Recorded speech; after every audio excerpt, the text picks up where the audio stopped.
Hey guys, moving on to patient assessment. This is a big whammy, okay? There are a lot of things that are going to go into what questions we ask. Why do we ask these questions? Why is it important? What am I looking for? Okay. We will more so get into what these findings and these answers mean later when we talk about these medical emergencies. But right now, you've got to know the start and finish technique on how to do a proper, thorough assessment on a patient. Okay.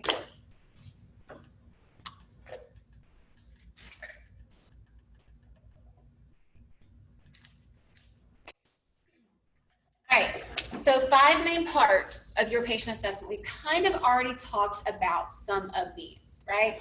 Scene size up, primary assessment, history taking, secondary assessment, and reassessment.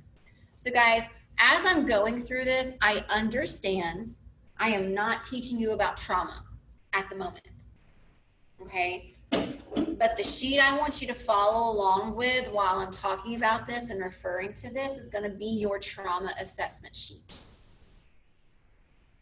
There's a couple different variances when it comes to medical. I just want you to go based on that trauma sheet right now. That's what I'll be referring to. There is a video on the drive already of me going through an unconscious, unresponsive patient assessment, right? I'm not giving you anything wrong with your patient right now.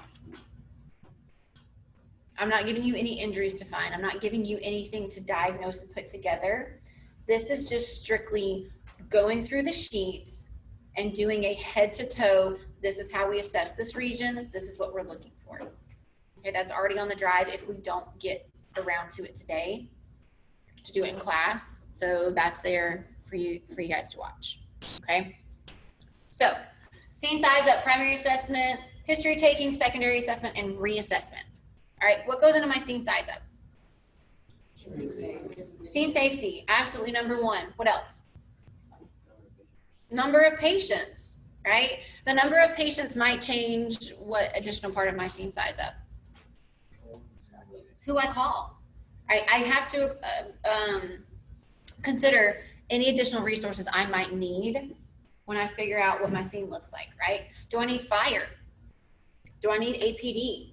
Should I call poison control? Should I get the hazmat team en route? Should I call Georgia Power because there's a live power line on top of the car and I can't safely access my patient? Right? Should I call Hero because this is a 12-car pileup on 75 and I need some traffic control? All right, so a bunch of different resources go into mind as part of your scene size up. All right, what else? Where's my patient? How I'm going to access them? Right? What equipment do I need? What else am I looking for? Nature of illness or mechanism of injury. What is going on, right? Are they puking up their guts on the front porch? Are they, did they fall from a 20-foot tree? What else? Guys, just get a general impression of your scene, right? Where your patient's located, how they're initially presenting, do they look like they're really in some distress or some pain? And get a good just gauge of your scene. What do you see? What do you smell? What do you hear? Use all of your senses because these are going to be puzzle pieces to try to figure out what's going on with your patient. Again, objectively, do you notice 3 empty vodka handles next to the patient's bed? Do you objectively notice a trail of blood from the bed to the bathroom and a toilet full of blood? Do you notice drug paraphernalia? Do you notice a syringe sticking out of the patient's arm? Do you notice baggies of, brown questionable material in the passenger seat of the patient's car? Right? All of these objective findings are going to be puzzle pieces to say, okay, maybe this is what's going on with my patient. Okay. Your primary assessment, guys, what am I dealing with here? 3 things I'm very, very much concerned about. My ABCs, my airway, breathing, and circulation. Guys, if I've got a problem with either of those, I got to stop it and fix it immediately because it's going to kill my patient. All right, so I'll look for any immediate life threats. What might that be? Give me an example. Severed artery, right? My patient is sitting there squirting bright red blood out of their femoral artery. Do I just say, okay, mentally noted, I'll come back around to that? No. I have to stop it and fix it immediately before my patient bleeds out and dies.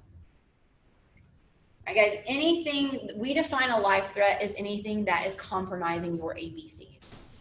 Is a femoral artery bleed compromising my circulation? Yes. If I'm hearing any adventitious sounds coming from my patient's throat that's indicating I have an extremely swollen airway or a foreign body obstruction, is that compromising my ABCs, my airway, and my breathing, right? Look for life threats. If you find something that's compromising your ABCs, stop and fix it immediately before we do anything else. Okay? Your history taking, there's going to be a lot of questions that you need to systematically ask each patient. We're going to get there. All right. Depending on their responses, those are going to be additional puzzle pieces that you're collecting to form and complete your what we call a differential diagnosis. What do you think that means? I said that before.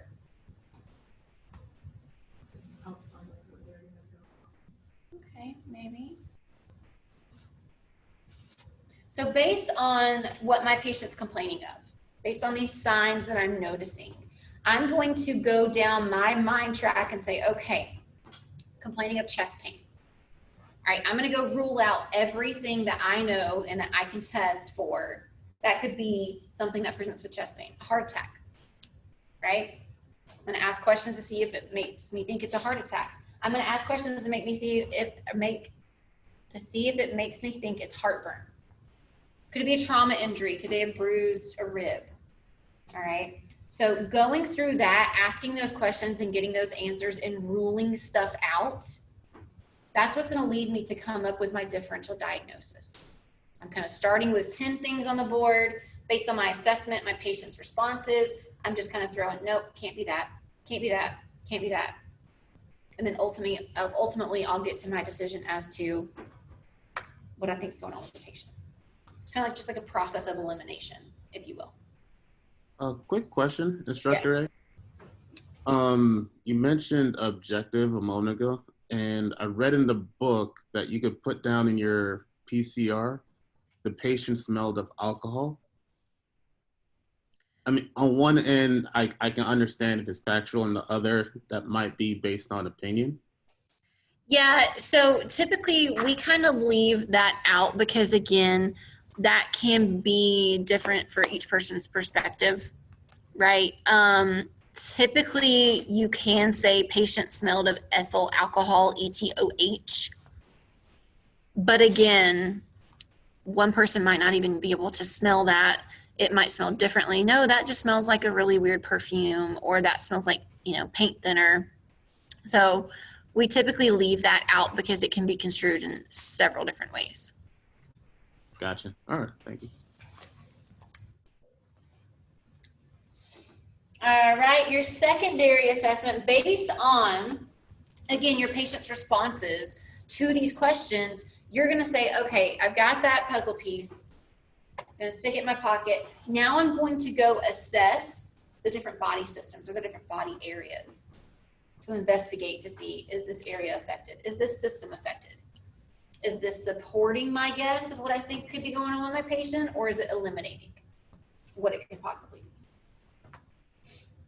And we'll talk on who gets what assessment when it comes to secondary a little bit later in this chapter. All right, guys, based on your diagnosis, what are you going to be doing? Treating, performing interventions, right?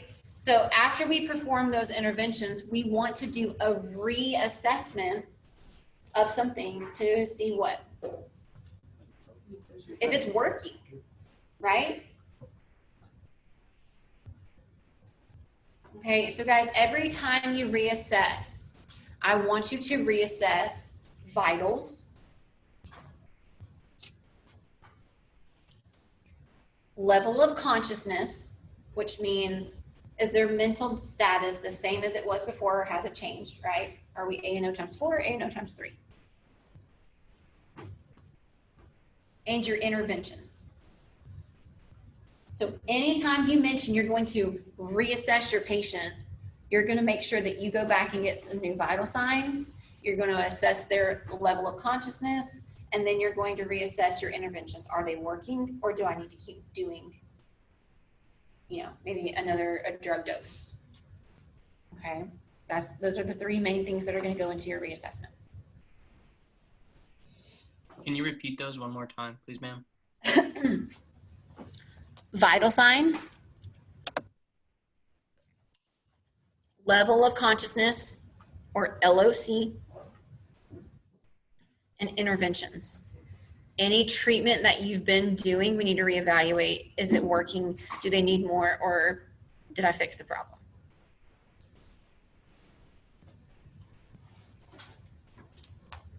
Okay.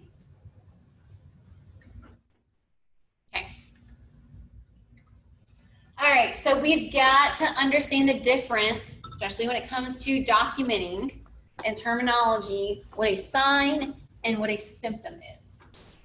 What is a sign? What's the definition? Objective findings. Based on what we know about what objective means, give me an example of what a sign could be. Okay, your ankle is twisted laterally 90 degrees. I can see that. Joe off the sidewalk can see that. What else? Spurting out of their leg? Blood spurting out of your leg. That's objective. Anyone else can see that that is there. Okay, an unsteady gait. Bruising. Level of consciousness, yeah. Okay, pupil, size, responsiveness. What about vital signs? That's objective. Okay, I don't have to infer or interpret what my patient's heart rate is. I can objectively find and measure what it is. What else? Okay, so level of consciousness, yeah. What about if somebody's puking their guts out? If I can physically see them throwing up an emesis on the floor, is that objective? Yeah, that's a sign. Okay, anybody that has a syncopal episode, or if they pass out or faint, that's objective. I can see that. All right, what's the definition of a symptom? This is going to be subjective. All right, guys, this is going to be, you're going to have to take the patient's word for it, right? Give me an example of a symptom. It hurts. Pain. Guys, pain is the biggest symptom that we come in contact with. Can I put a piece of diagnostic equipment on you to measure the exact level of pain you're in? No. How do I measure that? I ask you on a scale of 0 to 10, I need you to interpret how much pain you're in and relay it to me. I can't physically measure pain. Now, yeah, guys, you can tell if somebody is in like excruciating pain. There are some physical signs that come with it. Typically, we see an increase in the heart rate. Typically, we see like they get a little bit sweaty, that type thing. But if you have a patient who states 10 out of 10 abdominal pain, but is sitting in the back of your truck on the stretcher eating flaming hot Cheetos, drinking a Code Red Mountain Dew, and taking Snapchat selfies. How do I document that? What do I document for her pain? Do I believe her? Hell no, I don't believe her. Right? What do I chart? Patient stated 10 out of 10 abdominal pain.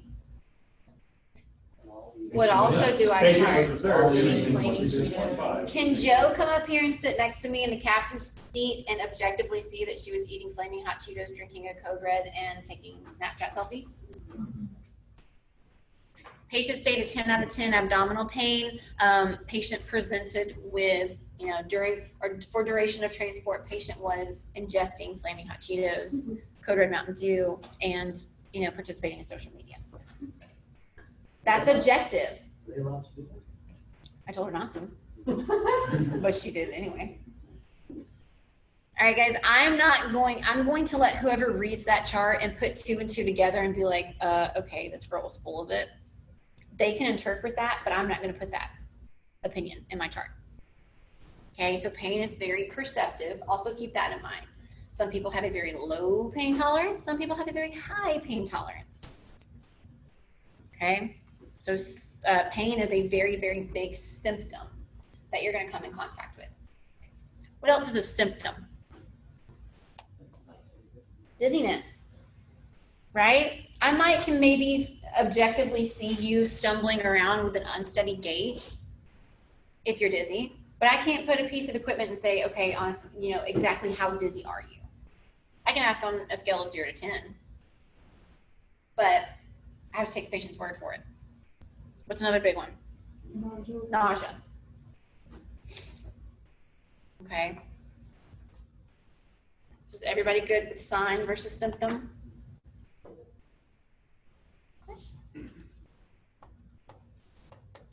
So again, guys, scene size up starts when you are dispatched to the call. You're in the truck, driving to the call.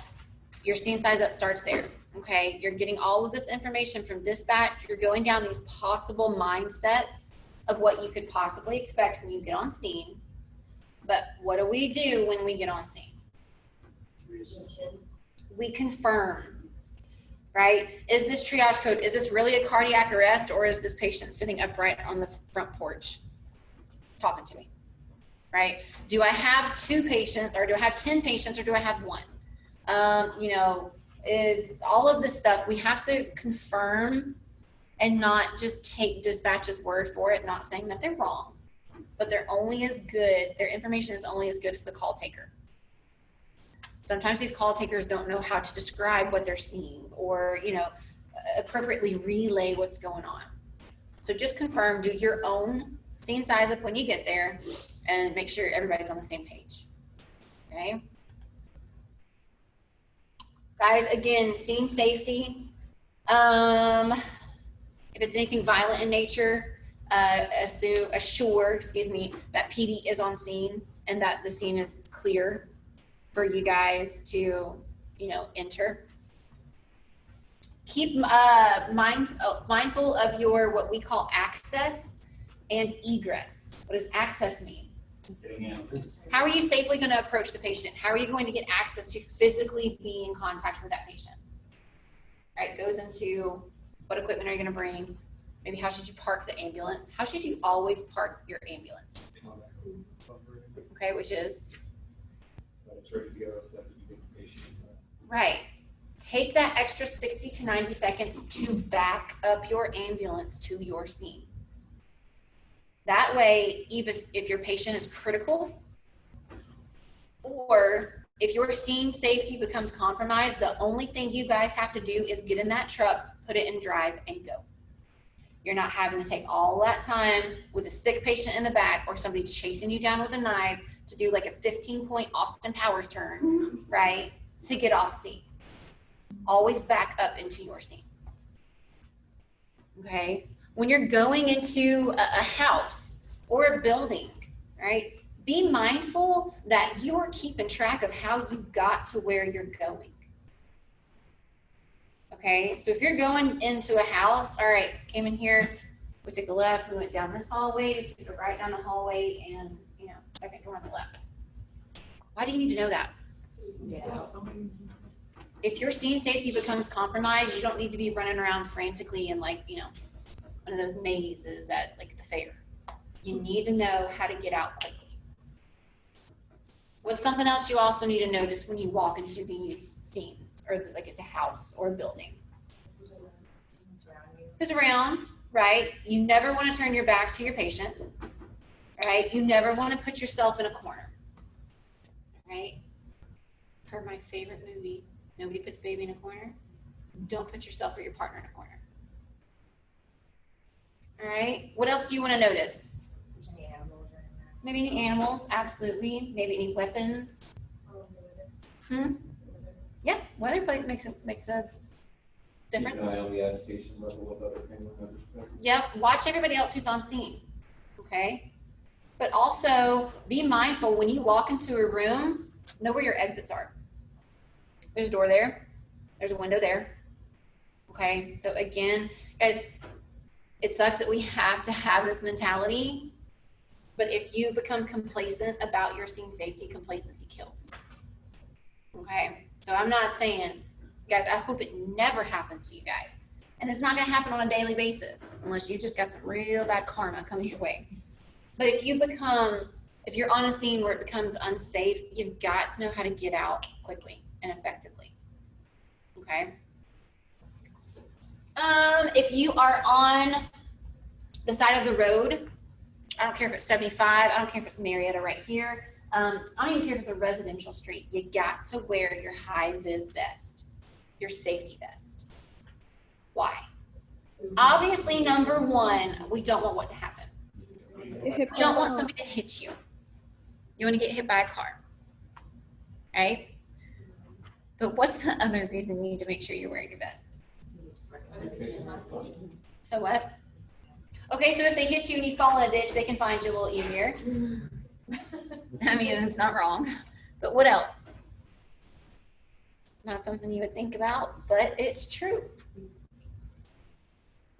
If you are working for Grady EMS, guys, this happened to an AFD firefighter who was actually a part-time medic at Grady. Great guy, worked with him several times. They were responding, it was raining on 85 or 75 right there where Cleveland, where it kind of makes that turn. I think it was 85. But anyway, they responded to an NBC. He was in the process of getting out of the rig. Okay, thankfully, he had his vest on. A car was going way too fast, wasn't slowing down, hydroplaned, fishtailed, pinned him up against the engine. Gone. Okay. Because he was wearing his safety vest, AFD paid his medical bills. Because he was doing his due diligence to make sure he did everything possible to make sure he was noticed. Okay? If you work for Grady and you are on the side of the road working any kind of call and you are not wearing your safety vest, guess what? You're not getting a penny from Grady because you didn't do your responsibility, your due diligence to have that vest on. Had you had the vest on, they might have seen you. So let me get this straight. Legally, they can say, you know what, it's likely that these people would have missed this massive 20-ton flashing vehicle, but that vest saved you. What a world, guys. So like I said, it's crazy. You have to think about these things. A, wear it so people can see you and you don't get hit. B, wear it so you don't have to pay hundreds of thousands of dollars out of your own pocket for something that happened while you were on the job. So why wouldn't you just wear it all the time, or why wouldn't your uniform just, I mean, technically you can. you know? It's not wrong to wear it day in and day out to every single call. Totally fine. But absolutely mandatory on any type of roadway. Oh, I'm just thinking, why wouldn't your uniform then be reflective? So some of them are. Like Event EMS, if you guys work for the event portion, they have like the highlighter yellow t-shirt, or I think it's green. But yeah, some are moving towards having at least like some type of reflective material incorporated in the uniform shirt. Okay. Again, guys, all of this is going to go into our additional resources. Who do I need? Do I need, am I responding right here down to the Chattahoochee? Do I need Swiftwater Rescue? Is my patient in the middle of a raging current? Again, if you don't have the equipment or the training, you are not going to attempt to get that patient. Okay?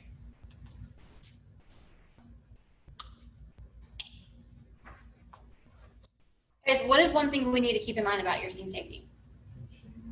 It always changes. You have always got to keep your head on a swivel.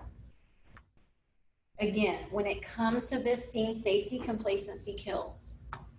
If you walk into a house, all right, and you're not, just doing a 360 kind of size up of where you are, and you don't see that person in the corner standing there with a gun, or, you don't see those 4 people kind of like lurking behind your back as you walked into the room because you didn't just do a quick little scope, things can go bad very quickly. Okay, that happened to, I was on shift when it happened. It didn't happen to me personally, but a crew walked into the patient's house. It was an elderly woman who called. They got there, they walked in the front door. They didn't see that her, I think it was cousin or nephew or somebody, another family member was standing in the corner. He was having a psychiatric emergency. He locked the crew in the house and held him hostage for about 3 hours. Okay, so I'm not trying to scare you, but just little things that you don't normally think about, you're going to get used to. It needs to be standard fare for every building you walk in. Be like, okay, exit there, we're good. So were they called there for the woman? What were they called there? It wasn't a setup. No, it was I like guess, I mean, the woman was legit having something going on, and then that just happened to be. that was a. Yeah. Did this like relative like in the creek where like that? Yeah, and it wasn't anything life-threatening for the elderly patient, but because dude was off his meds, and You have a firearm? Huh? Did he have a firearm? no, thank God. What's the protocol at the house? So we try to knock, hey, identify who you are. It's Grady EMS. If we don't hear anything, you can try to see if there's another door unlocked. But even if you hear somebody like yelling and screaming, we get PD and fire there for what we call a forced entry. They're technically the ones that need to do that. Okay. If you can open unlocked doors. Oh, yeah. At your own discretion. Right? That's another thing too, guys. When you walk up to somebody's door, knock on the door and then stand to the side. Why? Do you think that that's a thing we do? If they're waiting to shoot out of the door, standard entry protocol. Not at Grady, but that's happened before. If you're standing there, you're knocking. That's why we say, hey, it's Grady, it's EMS, it's the ambulance. Again, we can be confused, our uniform can be confused with a cop. So knock. I even stand to the side to knock. Like, hey, it's Grady. Okay. So again, not trying to scare you guys, but just reality.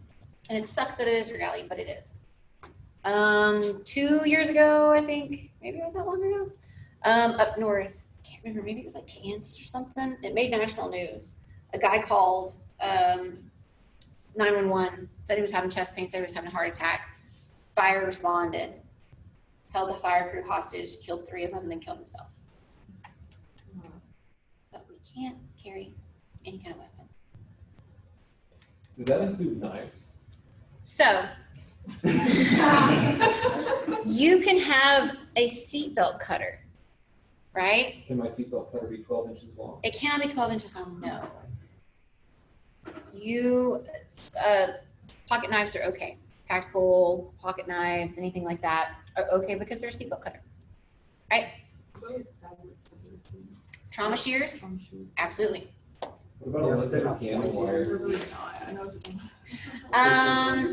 Just for your reference, oxygen tanks that are full are very easy to handle and can cause some damage. If we're really strong, can we just chuck the whole ambulance at them? Do what? If we're really strong, can we just chuck the whole ambulance at them? Yeah, go for it.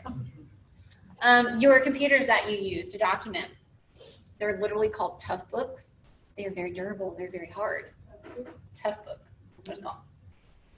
All right, guys. So yeah, sometimes we have to improvise when it comes to that. But even if you have your concealed carry permit or anything like that, cannot have it on the truck, cannot have it in your bag, cannot have it on your person. Telescoping baton? I don't think so, no. What about like a little slapjack? My dad had one. Brass knuckles, no, and a pretty positive mace, no. I can see most of that other stuff with mace. I mean, civilians are allowed to carry mace. Civilians are allowed to carry firearms if they have a permit. You can't carry mace into the Braves Stadium. No. You can't carry it into hospitals anymore. It's considered they prohibit it as a weapon. Like, pretty much if you can't carry a firearm into a facility, you can't carry mace. Sounds like permanent eye damage, can't it? Yeah, Yeah. but are you alive? But you're also aiming. As I'm not gonna go too far into this because I'm being recorded. But yeah, learn to improvise when it comes to weapons, but also know that fine line when self-defense is deemed appropriate, right? It's part of your job to get yelled at and to get cussed at. It's part of your job in moderation to have patients who are having a psychiatric episode or hypoxia or hypoglycemia to present with some type of aggression to you. It comes with the territory. But when your life becomes threatened, all right, that's when they are no longer a patient and self-defense comes into play. But that's a very fine line in healthcare and especially in EMS. All right, I don't know if there's a video somewhere, I can't remember what chapter it is that we are going to watch to learn what not to do, and this actually happened one county over. All right, everybody good with scene safety? It's important. I'm passionate about it. There's several different things that go into it, okay? What is an MOI? Mechanism of injury. Guys, what is this going to be pertaining to? We have two different types of categories when it comes to EMS calls or healthcare calls. So you're thinking trauma. So trauma, that's part of trauma, and medical, right? You've either fallen, you've gotten shot, you've got some type of injury, or you've got some type of illness. The body system's not working, you're sick, there's an infection, something like that. All right, so medical and trauma. Two main categories. You do have those fun, super cool calls that are both. We're not going to confuse you just yet. But when we're talking about mechanism of injury, we're going to be thinking about trauma. Something happened, right? There's a lot of different things that go into the mechanism of injury. Guys, we'll get into this a lot more when we get into the trauma chapter. But there's several questions we want to know. If it was a fall, how far did they fall? What did they fall on top of? If they were shot, how many times were they shot? If we're lucky, we can understand what the caliber of the gun was. If they were stabbed, where were they stabbed at? If it was a car wreck, how fast were they going? Were they wearing their seatbelt? Were they ejected? Did the car roll over? What did the car hit? If they were struck by a car while walking down the street or riding their bike, were they wearing a helmet? All right, a lot of it goes into it, but we'll get to that in trauma. But just understand there are different aspects that if we hear the patient fell 50 feet, we're going to have more of a, ooh, that patient's going to be jacked up, versus patient had a ground level fall, which means they fell from the height of their own person, right?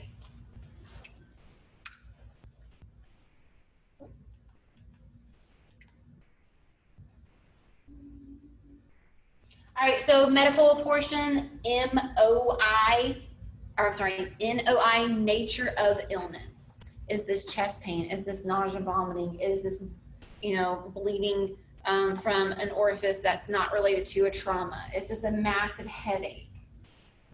Okay, what's kind of the chief complaint, if you will? Okay.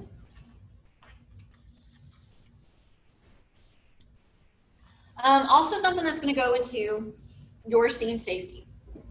If you go on scene and you've got a scene that has multiple patients with the same signs and symptoms, okay, not so much trauma, but more so medical.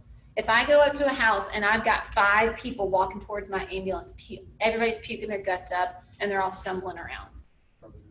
What is safe to infer? There's been some type of exposure, right? Is my scene safe? No. No. Nurse.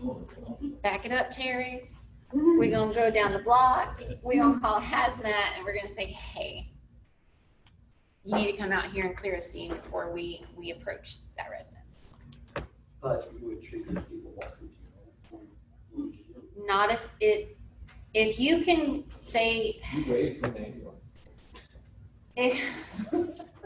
because you've got to think about it. If they have had any type of exposure where maybe their clothes are saturated, and you get them to hop in the back of that very small space that doesn't ventilate well with you, Situation.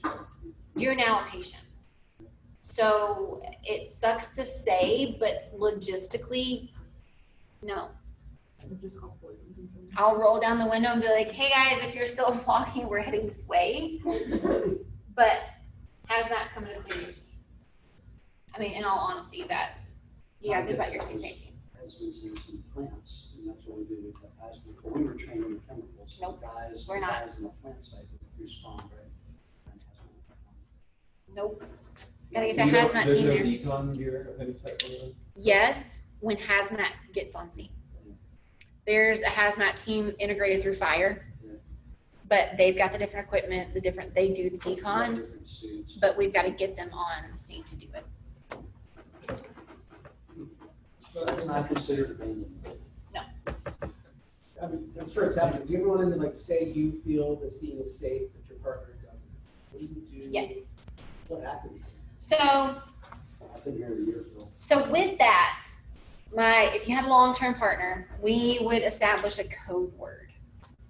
All right, if he was picking up on something that I wasn't picking up on or vice versa, I would go up to him, because guys, do we want everybody else on scene to know that we're hip on maybe a threat?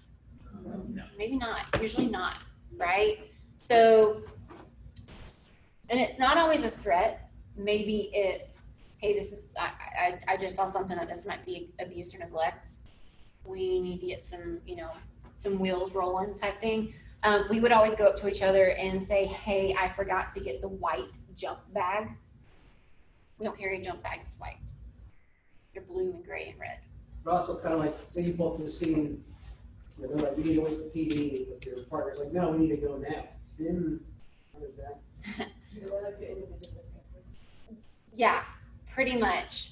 You can tell your partner, hey man, you can go, Is that rare though? Or- There's a couple of gung-ho people, but for the most part, if you stand your ground and be like, I am not going on that scene, you can either go by yourself, but I'm staying here, it's not safe. I'm waiting for PD to clear it. Yeah. But yeah, with the code word, if we said, hey, can you go help me? Or hey, can you go get the white jump bag? Then we would be like, oh, hey, yeah, really sorry. We forgot this piece of equipment. We're gonna go grab it, be right back. And then go deal with whatever we need to deal with. So does that result in an after work kind of dialogue between the two of you and the supervisor? What do you mean? Just a reconciliation or a postmortem that says, hey, so we went on this campus, this is what we observed, right? He's like, you didn't want to go, and you said, this is why I didn't want to go. Oh, like Partner if, relationship counseling. okay, Well, I'm I mean, thinking pretty about, much. how does this get reconciled, right? Because I mean, if I was continually feeling at risk with my partner. and it's- so that's where we need to follow the chain of command, right? First, you need to have a conversation with your partner. Yep. Wait till heads are cooled. Yep. And say, look, dude, I didn't appreciate that. Yep. I didn't feel safe. I get that, you might have thought it was safe, but I didn't, and you didn't respect my decision type thing. We're a team. Yeah, we're a team moving forward. We gotta be on the same page or we're gonna continue to have problems.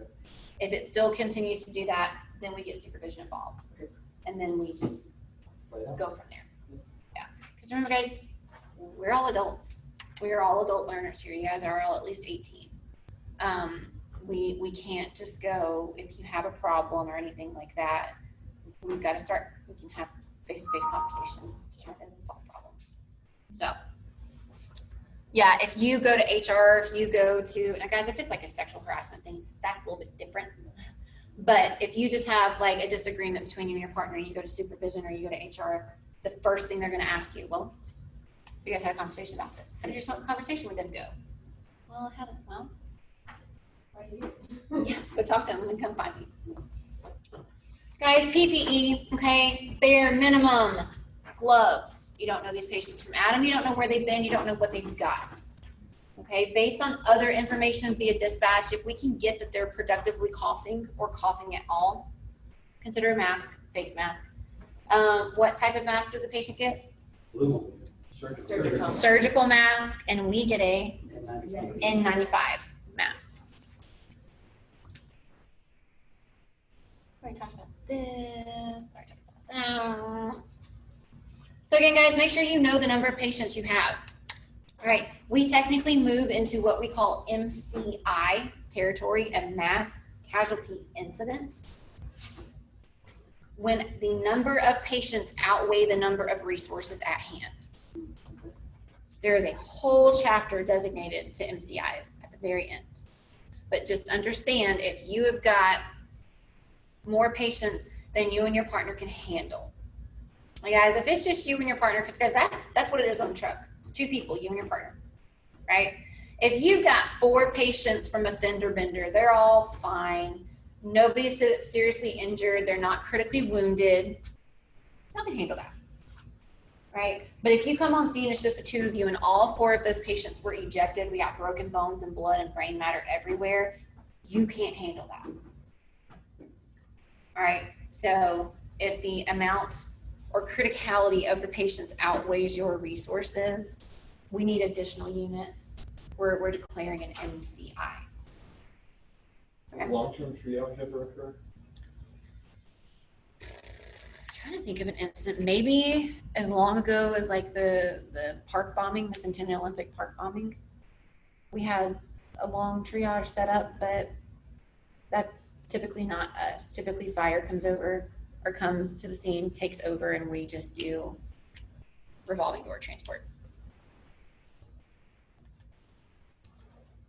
Okay, triage again. So this is talking about you're prioritizing the patients. Let's say we have,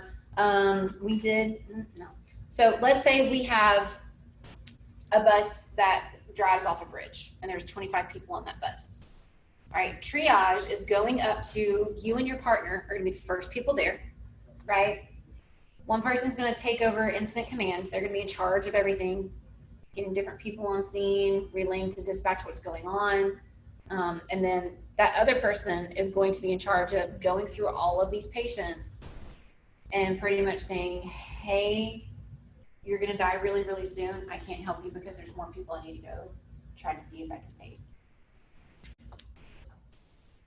Yeah, not fun, very heavy.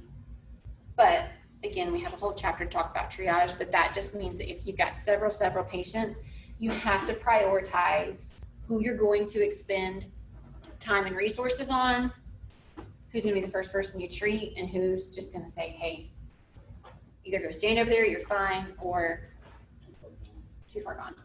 It's like less severity. Right.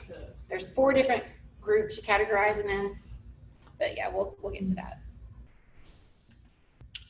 All right, so again, this is if we need hazmat, right? These are the suits that we need. We don't have these on the truck.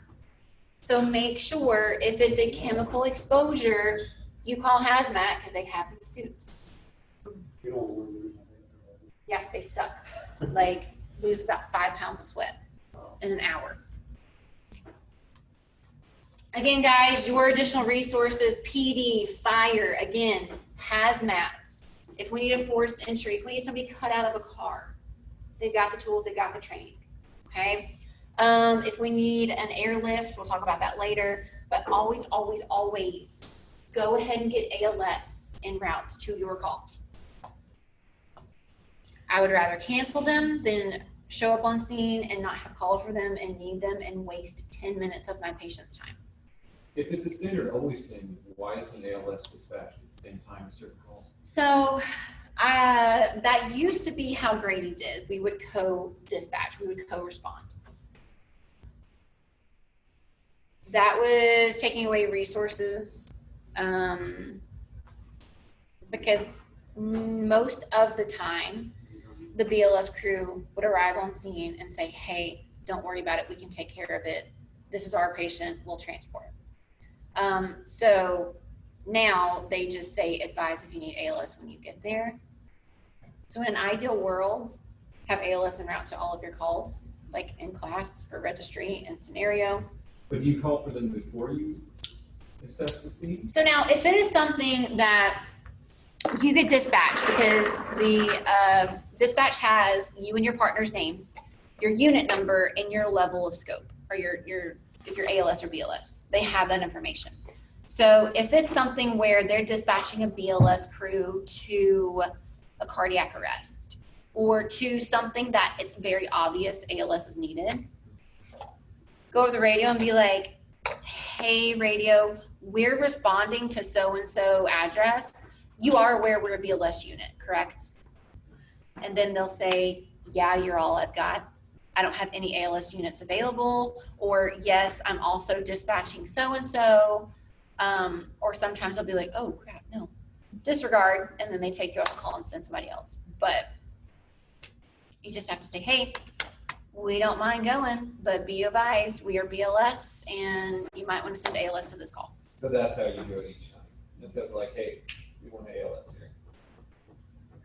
And so when you get dispatched, what you're gonna do, so you just go ahead and say, send them the list. And then once you get But- there, you can tell them to go. You can request that that be done. It's not Right. always done. Besides the drugs, like on the different rigs, what equipment do they have that BLS doesn't have? A lot more drugs. Equipment wise, we've got a lot more stuff to manage the airway more invasively. But it's more knowledge wise, like with the cardiac monitor. I can do and interpret a 12 lead on scene. I can pace somebody with a cardiac monitor. I can continuously defibrillate somebody if I need to, or cardiovert someone if I need to. A's can't do that. E's can't do that. Okay. All right, so again, primary assessment. Everybody good with scene size up so far? All right, primary assessment. Guys, again, my level of consciousness and my ABCs, super important here. Like the bulk of your primary assessment are these two things. Okay, I'm actually gonna grab one of these sheets. You guys wanna pull up the PDFs for that trauma assessment sheet? There's extra sheets. I have this machine on there.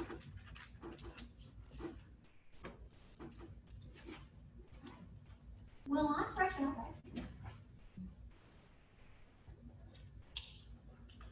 Pull it up on the computer. We can do it that way.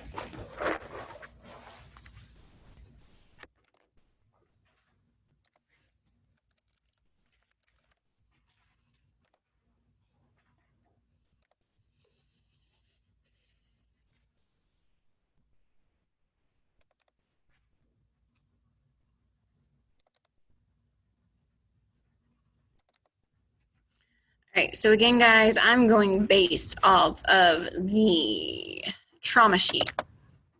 Okay, so we notice first thing we do on that sheet, PPE, scene safe. We've already talked about that. Scene size up, all right. MOI/NOI, we talked about that. Number of patients, additional resources. And for this, because it is trauma, consider manually stabilizing C-spine. Okay, but that's just kind of thrown in there because it's trauma. All right, so when we get to this primary survey, right, or this primary assessment, determine or verbalizes general impression of the patient. What does that mean? Oh, form, I thought you said verbalize. Uh-huh. Basically, what do they look like? What's going on? What do you see, Are they right? alert? Are they not alert? Are they having a hard time breathing? Are they doing something? Right. Where are they positioned? How are they positioned? What other puzzle pieces can I visibly see on scene? Okay. Determines patient's level of consciousness. All right. How are we going to do that?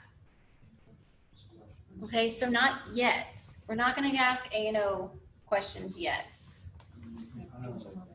See if they're tracked. All right. Here comes another acronym you've got to know, guys. Spoiler. AVPU. AVPU. Yes. Everything on these posters up here, you got to know. Every last word, every last definition. What was that? AVPU. AVPU. Are you okay if I touch you? Yeah. Yeah, whatever. All right, I walk on scene.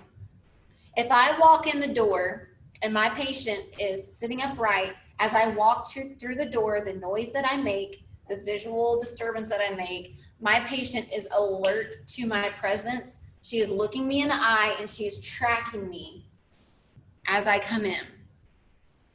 Okay? My patient is alert. The letter A.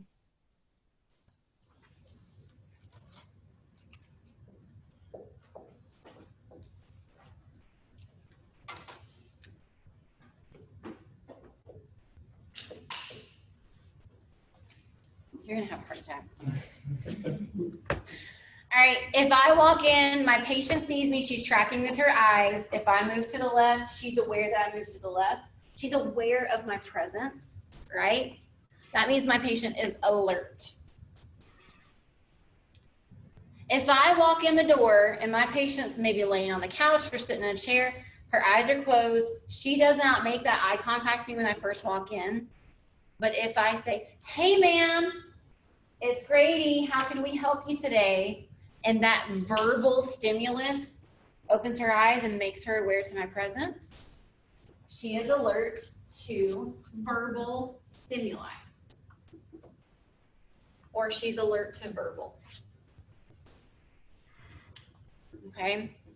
If I walk in, she's not looking at me. I say, hey ma'am, how's it going? It's Grady.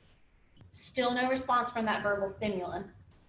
And I walk up to her and I pinch her trapezius muscles, or I give her what we call a sternal rub, right? Or I pinch, this is a really good one too, I pinch that little webbing part right there with the thumb, and that painful stimuli causes her to either open her eyes or to make some kind of reaction from that painful stimulus. She's alert to pain or painful stimulus. If I walk in the room, she doesn't see me when I come in. Hey, ma'am, it's Grady. No response, no flinching, no nothing, no moaning. I pinch her trapezius muscles. I give her a sternal rub. I pinch her arm or her hand right here, and she has absolutely no response to that painful stimuli. She's just straight up Unresponsive. unresponsive.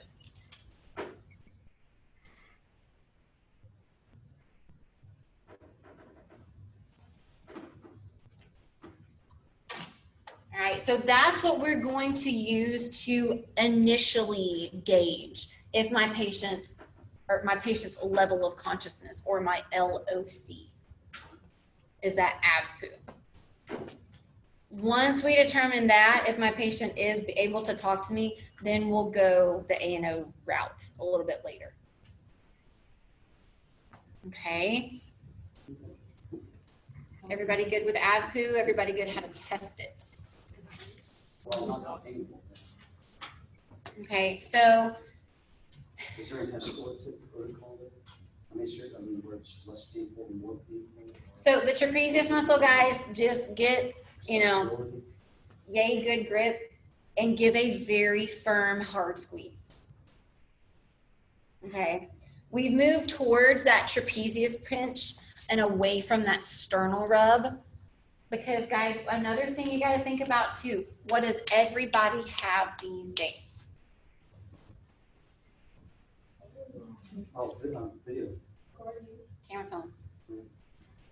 Okay, not that you would act differently anyway, Yeah, but you need to conduct yourself with your character and your patient care as if you're always being recorded, because I guarantee you at some point you are.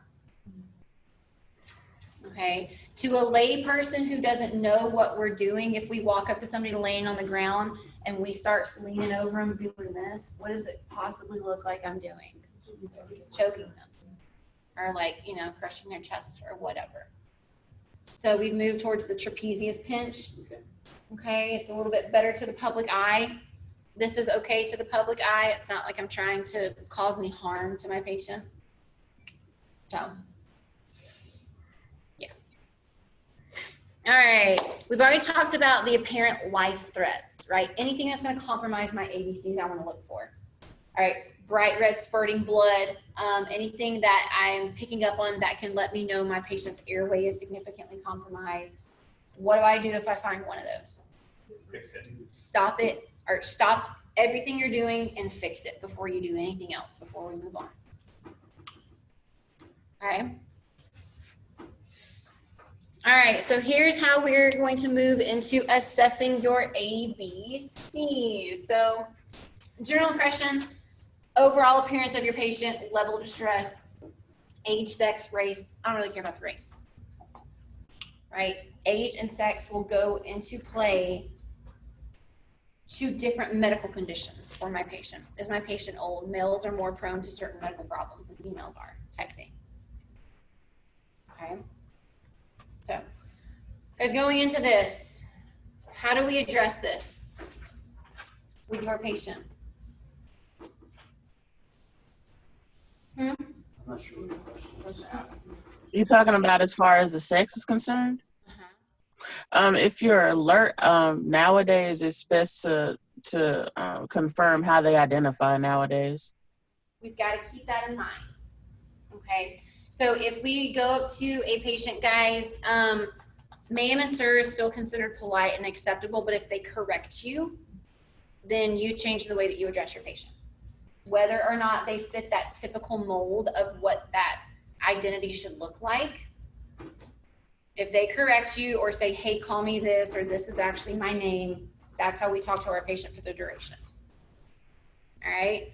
What if you have an unconscious, unresponsive patient who exteriorly with clothes on appears to be female, but we expose the patient because we do that with unconscious, unresponsive patients, right? And there's male genitalia. How do you chart that? As a male. Biologically, what genitalia is present, if we cannot, be corrected otherwise by the patient, that's how we're going to chart it. All right, we have a very big, I always screw this up, LGBTQIA. I think they've added some more letters. Okay, but we have a very big community here in Atlanta. Okay, so if that's not something that you've put into thought, if that, again, that whole judgment thing, the whole superiority thing, you're going to come across that a lot in Atlanta. Can you document that they address transgender? No. All right, it's a fair question that if they change the way, if they appear to be female, okay, and you say, hey, ma'am, like, actually, you can call me, whatever, or sir, whatever. If they redirect that gender identity, it is a fair and appropriate question to ask them what? Okay, so maybe not like, hey, what you got underneath your hood type thing, but are you in the process, right? Are you in any type of transition process? Are you on hormones? Have you had any type of corrective surgery? Because those, especially those hormones, guys, that can play a different factor as to how they'll respond to treatment, medication, and all that stuff. That is appropriate, okay? Because that is medical relevant information that we need to relay in our report. It's not based on any type of judgment or anything like that, but if they correct the way that they want you to identify them, are you on any hormone therapy? Have you had any type of surgery? Because that makes a difference. Okay. I have a question. Yes. How do you chart their gender if they correct you? So that's where we get to the point to ask if that corrective surgery has been completed. So if they do not have the anatomical genitalia or body anatomy, then we are technically going to chart with what they currently have. Okay. If they have not had a corrective surgery, but they are on the hormone therapy, because guys, they have to be on hormones for like up to a year or over a year before that surgery is done. then we will ask, we will chart the current anatomy, male versus female, but then we will state in our document, patient stated, on hormone therapy for X amount of time. Okay. So that's what I was just about to ask you too. Yeah, you'll document the hormone and how long they've been on it. And then specify and document how they identify. That's not really relevant. If you're indicating that they are in some stage of the transition, then that's good enough. Okay. That would just be something that you would give in a verbal report. Just be like, hey, the patient prefers to be identified as blank. But you're going to chart the anatomy, sex in your documentation, and then where they are in transition, if any. Okay. I was just thinking about, what about terms of trauma, like lower abdomen, or in the area where the genitalia are, if there are times 4 prefer to be labeled this way, but they have trauma to that area. I'm just thinking in terms of like surgery, and once they get to the hospital, there are certain assessments that occur, later on down the pipeline where it's good to know how the organs are, just puzzled together within the body cavity, for the hospital state. Is that our responsibility, or just kind of let that be figured out down the pipeline? So if there is any indication like a life threat, or if there's any visible external bleeding from the genitalia, I have grounds to expose and assess and to treat. So that, again, whatever genitalia is present is how I'm going to proceed documenting and assuming that is the current gender of the patient. Is that what you're asking? Yeah, I guess I was asking too, sort of internally as well, because there's certain types of trauma that can occur, say, to a woman in a certain area on their pelvic region, that the treatment is different in the hospital than it would be for a man, and just what I'm saying, like, I'm curious because if it's there, it's there. If it's not, it's not. Like when they do the corrective surgery, it's like everything is to as well as it can be the anatomy of that other sex. Okay. Yeah. It is. But it's something you got to know about it. You got to be able to respect it, and you got to be able to know how to kind of like approach it without offending people. Okay. All right, so guys, again, we've got 2 main categories when it comes to these general impressions, what you're seeing with your patient, that first primary assessment of the ABCs. We've got 2 main categories. We've either got a sick patient or not sick patient, right? If you walk on scene and they have, nice color to their skin, they're not appearing with any obvious respiratory distress, they're not doubled over in pain, they're A times 4, they're alert to your presence, what might you think that patient is? Stable, not sick, right? But if that initial interaction with that patient, they are pale, cool, clammy, they're really working to breathe, it looks like they're coming in and out of consciousness, or they're unresponsive, I got a sick patient. That's going to determine my sense of urgency with time management. All right, if we've got a sick patient, we're going to have a phrase that I will elaborate on, but we consider that a load and go patient. If they look like they are significantly unstable and they need to be at the hospital like yesterday, we have a load and go mentality. Right? Which means if I have to do any type of like secondary assessment or anything like that, it's going to be a very quick one.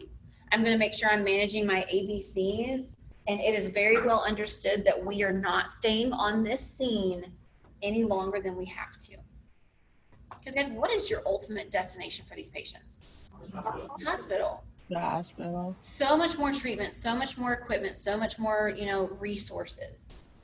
Yeah, we can do a lot of cool stuff in between, but if I've got a really sick patient, I'm not going to take my time and spend 30 minutes on scene, hanging out, trying to do everything in the book that I can.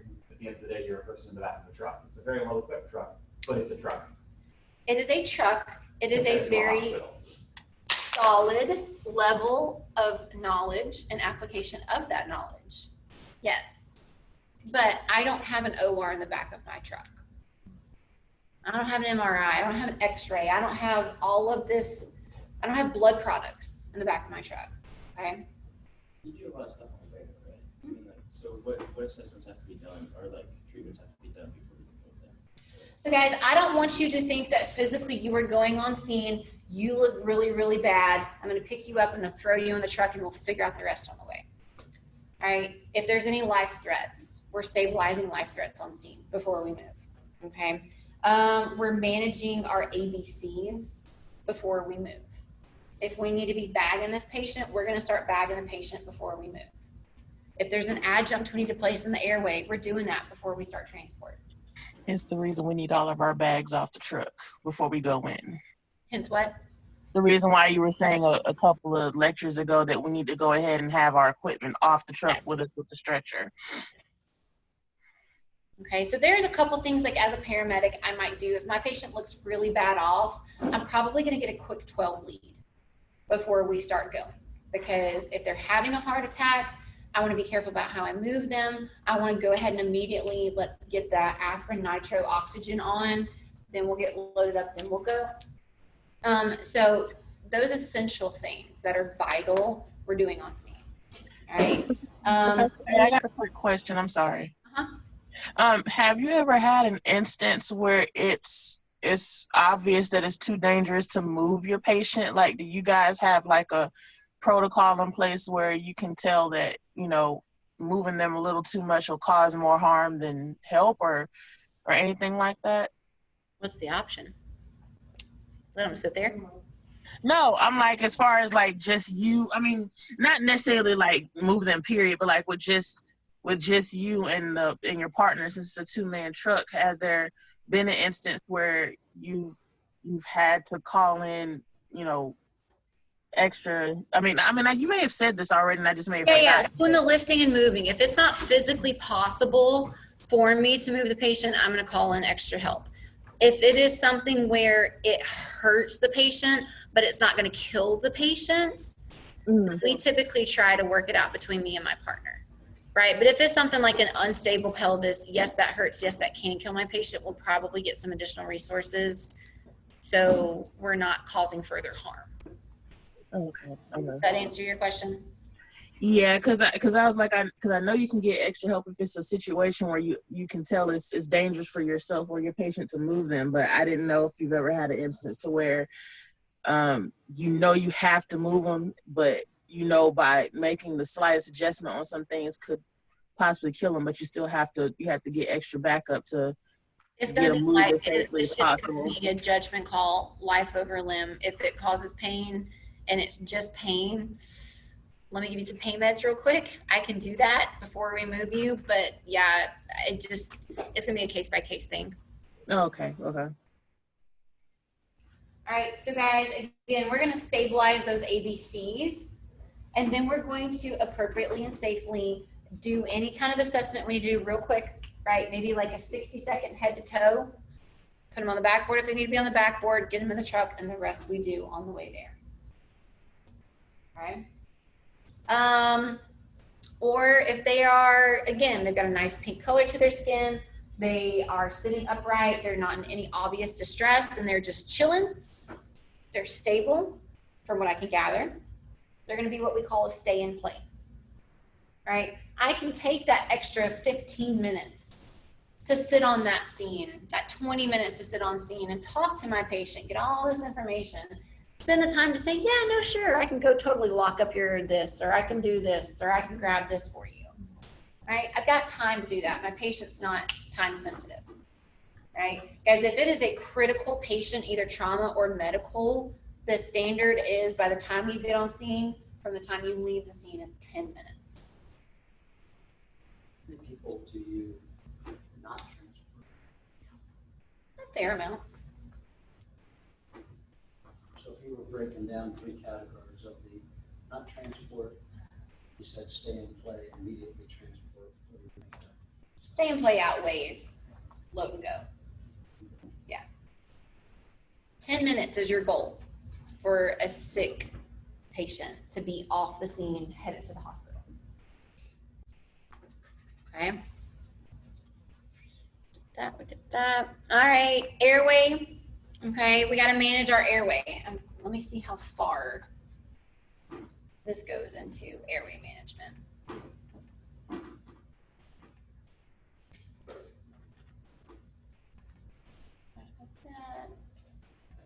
Don't pinch their neck muscles. It doesn't hurt that bad, and it just looks like we're deliberately harming our patient. All right, so guys, what if we come on scene and we establish that my patient's alert to my presence, or we establish that my patient is alert to verbal, or even pain?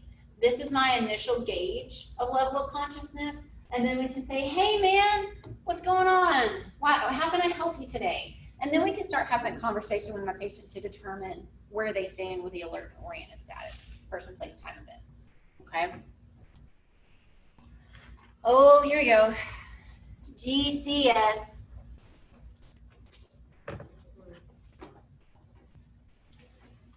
This is all about memorization. This is all about repetition. All right. To this day, you might keep a badge buddy on you for GCS. It's very easy to forget because when you chart it in your documentation, you click numbers and it gives you a score for you, right? Guys, we don't more so out in the field as a first responder. I don't really care about GCS. I care about my AVPU more so, right? But you gotta know GCS because the doctors in the hospital, if you call in a critical patient, they want to know a GCS. It does have validity, all right? If we are having deficits in certain areas of our GCS score, they can interpret, okay, well, if they're that bad off, then we're probably gonna need to RSI them or put a tube down their throat. So let's get pharmacy here, let's get airway here. It goes into the resources that they have ready when that patient arrives. So you got to know GCS because the docs love a GCS. If it's a combined score, how do you know what areas are lacking in? Okay. Anybody need to do jumping jacks before we get to GCS? Okay, here we go. All right, so the Glasgow Coma Scale. Okay, that is what GCS stands for. Okay, you can interpret the last name of the person who came up with this, right? There are 3 different categories to the GCS. You've got eyes, you've got verbal. I do it a little bit differently. The way I have on my chart is the way I'm talking about in lecture. So you have eyes, verbal, and motor. Combined, the highest number you can get for a GCS score is a 15. All 3 of these categories add up to a total of 15. That is a perfect GCS. No deficits whatsoever.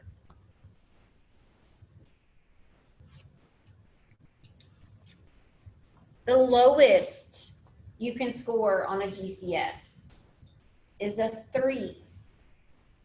Not a 0, a 3.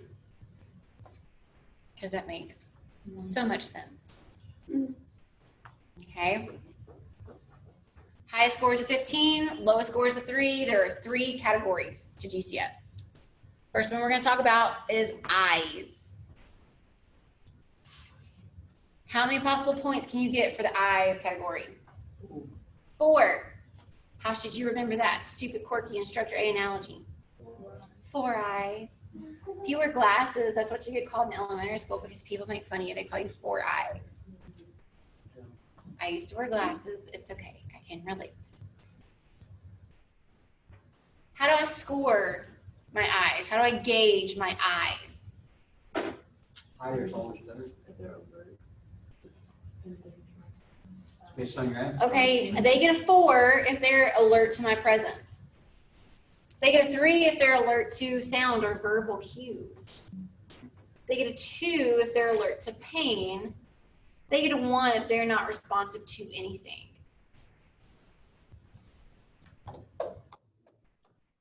AVPU. That's pretty much AVPU, right? So that's what we typically are going to use to score the I section of GCS is AVPU. All right. Verbal is going to be the next category. What are the possible amounts of points for verbal? 5. Maroon 5 is a band. They use their voices to sing and make money. Laugh at me, but you'll never forget it. No, that's fine. Okay. I used to use the Jackson 5, but then somebody said you need to update that a little bit. So Maroon 5, they're a band, they sing. 5 possible points for verbal. Okay. You get 5 points if you're oriented.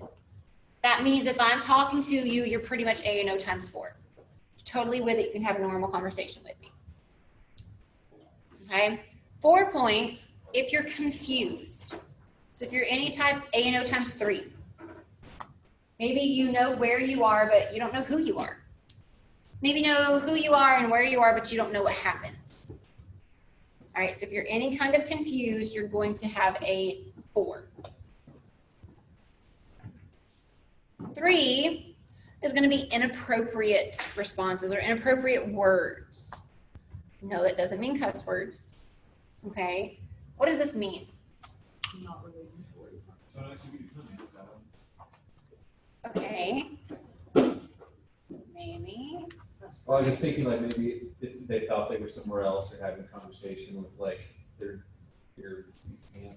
So if I am asking my patient, hey, can you tell me where we are right now? And they respond to me, but their response is blue flower pot and a purple kitten. That's a response, yes, but it's not appropriate to the question that I asked. Right? Or if I say, hey, what's your name or where are we? And they start singing the Star Spangled Banner. That's not appropriate to the question I asked. It's not an appropriate response. All right, so that's what we consider inappropriate words. A 3. A 2 is going to be incomprehensible sounds.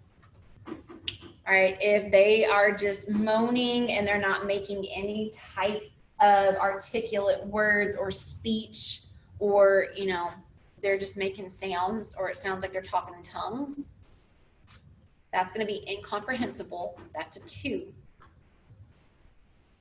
And if they are not speaking at all, no groans, no grunts, no inappropriate verbiage, no nothing, that's a 1.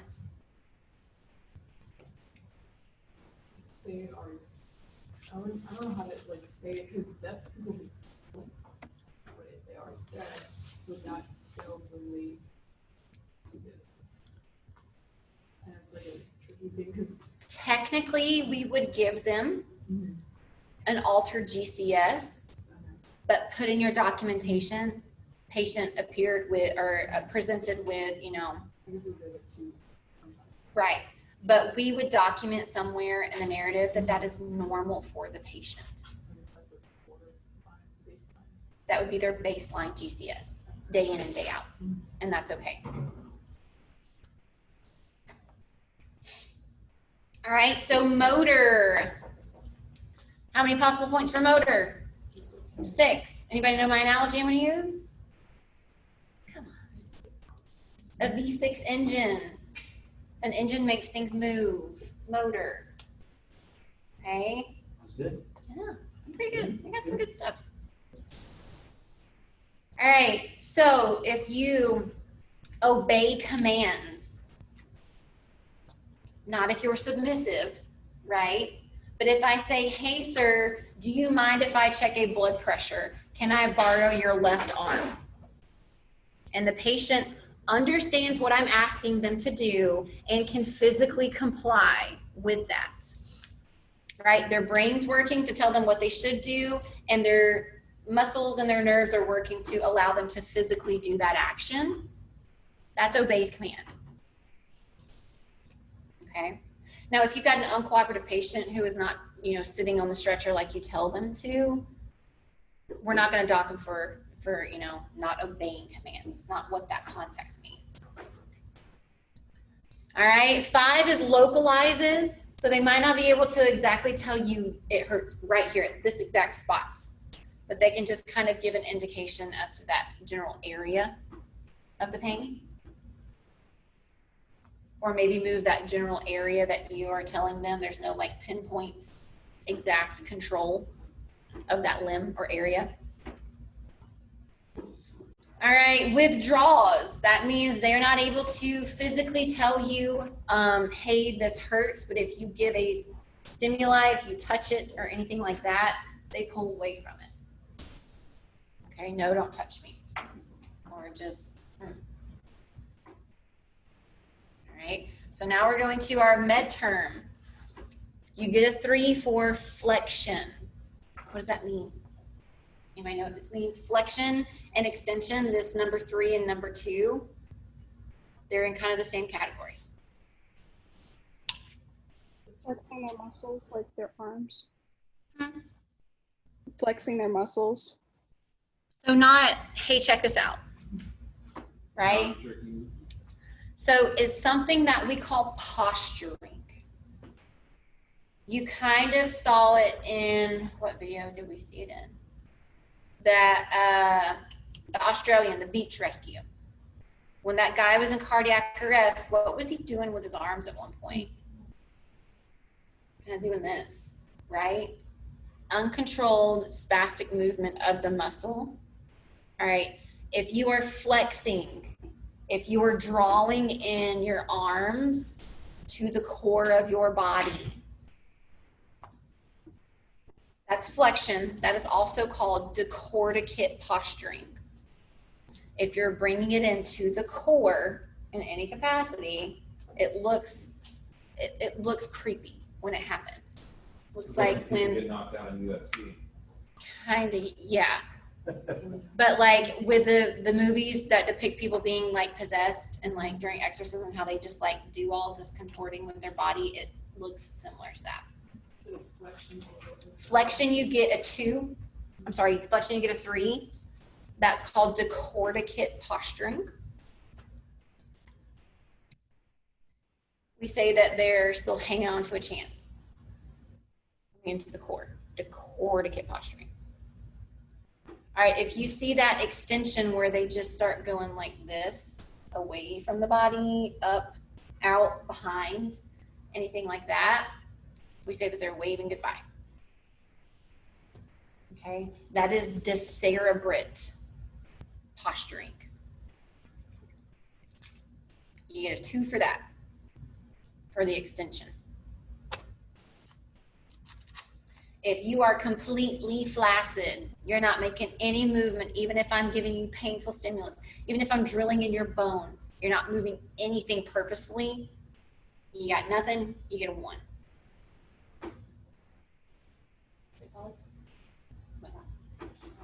Flaccid, like just totally. All right. On the other side of extension, the other posture. Decorticate, flexion, decerebrate, extension. Guys, those 2 posturings, decorticate and decerebrate, those are indicative of, right now, usually 2 things.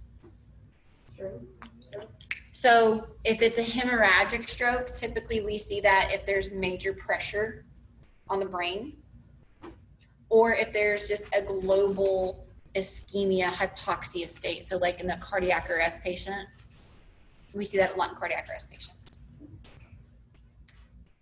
You see both of them or one of them working? This one's worse, right?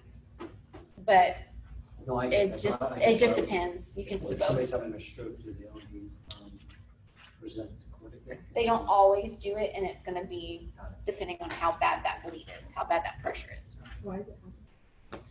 So either from the pressure on the brain, it just starts to mess with your brainstem, those functions, or the global hypoxia. Again, it affects the brain. Hey, Professor A. Yes. At any point, do we utilize the Glasgow scale for seizure instances or no? Yeah. Oh, okay, so it's crucial as far as a motor response for seizure. I mean, outside of course the eyes opening, but Yeah, so you're always going to get an initial GCS, and then as you reassess, that's part of your vital signs. okay. Instructor A. Yes. Can you re-explain? So I know it says normal flexion and then in parentheses withdrawal. And when you talked about that, you said there's like if someone reacts to pain and they pull away. Correct.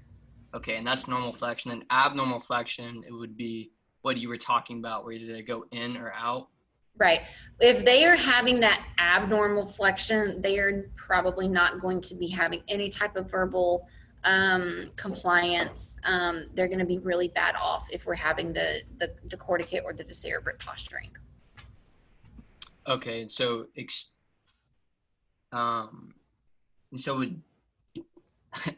is the abnormal flexion when they go in, and then the extension is like them going out? Yep. Okay. Awesome. Thank you. Okay. I'm so glad the pace of this course is just slow. I know. It gives you time to absorb stuff and really just get it in your brain. All right, so guys, you want to give an overall GCS of blank. We have a saying in healthcare, less than 8, intubate. Because if we have a GCS that's less than 8, they're not going to be able to protect their airway. They're about to lose control of their airway. Let's go ahead and get ahead of that, 8 ball. Okay, so you want to give an overall number. If I say there's a GCS of a 15, is there any explanation as to what each category has scored with? No, everything's perfect. If I say there's a GCS of 3, is there any explanation for that? No. But if it's anywhere in between, maybe minus a 14, because that's typically just going to always go to that confused category. But if it's anywhere in between, go ahead and do yourself and the doctor, because they are going to ask, well, where are the deficits? If your GCS is 10, why is it a 10? All right, so say I got a GCS of 10, and then just break it down. E1, V4, M4. That's not 10. 5. So just break it down. E, whatever you scored for the eyes. V, whatever you scored for verbal. M, whatever you scored for verbal. Guys, there's a couple of different ways to do the GCS. A lot of people start from nothing and then add up. I always give my patients a perfect GCS and then I just subtract. I just find that's easier. Whatever, floats your boat. But you got to know what a GCS is, how to calculate it, and how to convey it. In the chart on your computer, does it automatically add them together, or does it keep it separate? So when you chart it, it literally asks you, what did you score for eyes? What did you score for verbal? You click, click, click. That stays there individually, and then it gives you a total score. So you can just keep that. But that's something, if you call in a radio report and say, hey, I'm bringing you a trauma alert, got a patient who's, GCS 10, E1, V4, M5. Just real quick like that. Because they're going to ask you if you don't include it. Well, why are they at 10? What are their deficits? They want to know that stuff. Everybody okay? Are you okay? Yep. But when you do your app code, that's your eye opening, right? You kind of. Yes. Your eye test. Yes. And then the ANO times 4, you can do that with your verbal response.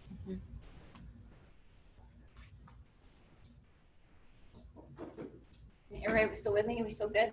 Power on? Yeah. I might need to go grab my water. My voice is starting to get a little squeaky. Let's take a 5-minute break.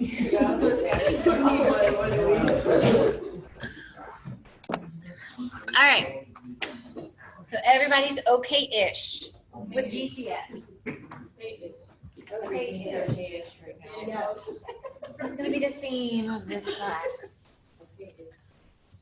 All right. We've already talked about this. All right, guys, we've already talked about what life threats are. Anything that significantly compromises my ABCs. It's not okay. It will kill my patient quickly.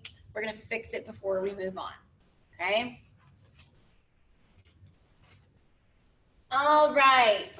Airway. Guys, we are going to go into further detail about the airway in the airway management chapter. All right, but this is part of your assessment. This is part of that primary, making sure that ABCs are good to go, right? Pull my sheet back up. All right, so airway, we're going to assess that. Guys, if your patient's talking to you in any capacity, do I have a somewhat open airway? Yes. Yes. All right, so if your patient is talking to you in complete sentences, and they're not having any verbal like discord or anything like that, we consider that a patent airway. P-A-T-E-N-T. A patent airway. All right, so if I come up on scene and I'm talking to my patient and I'm at this part in my sheet where it says airway, open and assess airway inserts adjunct as indicated. If my patient's talking to me, do I need to go up there and physically like open their airway and check it out? No. Nope. No. If my patient's talking to me, that is good enough reason to say, okay, my airway's patent. Airway's good. I don't need to do anything with my airway. Okay? Because, guys, that's simple. Just say, hey, how are you? The way your patient responds to that can tell you so much information. If they're talking to you in complete sentences, are my airway's patent, my airway's good? Yes. Right. But if they're speaking to you in what we call broken sentences, what does that mean? They might have an issue breathing. Can't really catch my breath. They're having to take multiple breaths to finish a sentence because they're that winded. That's not good. I've got some type of airway or breathing problem going on, right? What if my patient is looking at you and is not talking at all? We're not making any sounds. That's not good. That's not good. I can infer that I have a total airway obstruction. Because guys, we'll talk about it in the CPR day. If a patient comes up to you and is like, I'm choking, help me. They're not choking. If a patient is totally silent and is doing that universal choking signal, that silent cough, right? That means that we've got a total obstruction. But if they are speaking in some capacity, that air is freely moving in and out of their lungs. Okay? There are two different methods that you will use to try to open the airway if your patient's unresponsive, right? Because what could be wrong with the airway that we need to discover and fix? Something in it. Like what? Food, maybe. Body. Mucus, blood, vomit, toy cars, okay, objects. All right, so guys, we need to open our airway, make sure there's nothing in it before we proceed with, breathing for our patient or insert adjuncts or stuff like that, okay? So there is what we call a jaw thrust technique. Again, we'll talk about this in airway management, but this is for a patient that we might suspect has any type of trauma to the spine or any type of trauma patient. Because when we do the jaw thrust, we simply we're holding C-spine while we do it, but we're using our thumbs to just push the jaw down. We're making sure C-spine's not moving, everything's in line, everything's intact, but we're still able to open the airway. Mm-hmm. The head tilt chin lift, what do you think's involved with that? You have one hand on the head and one hand on the chin. Okay, yeah, but we're tilting the head back. Do you think that's going to go well for somebody who has significant trauma and a possible spinal cord injury? Nope.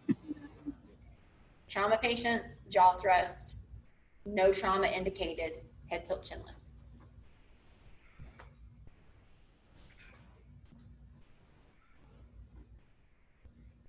Again, airway management, we'll talk more about it, guys. Usually that culprit of an airway obstruction, if they're unconscious, unresponsive, is going to be the tongue.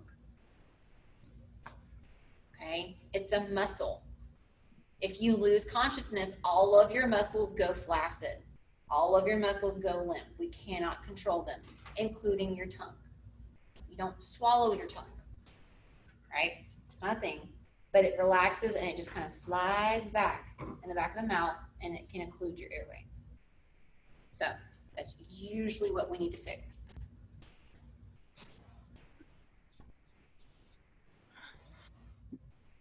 All right, so we're gonna assess the status of my airway. Do I need to suction any of that gross crap out, because that's within your scope?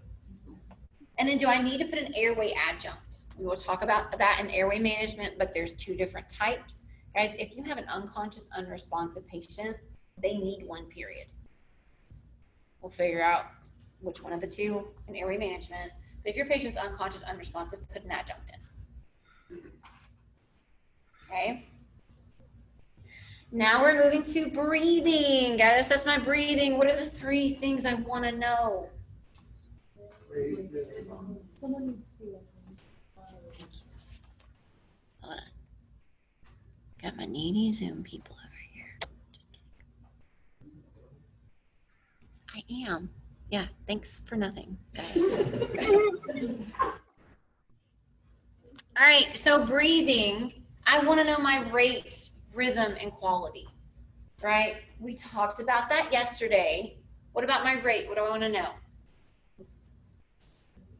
Like how often? How fast is it slow? Too fast, too slow, or just right, right? If it is anywhere drastically outside of that normal range of, for an adult, The rate was a 60 12 to 20 breaths per minute.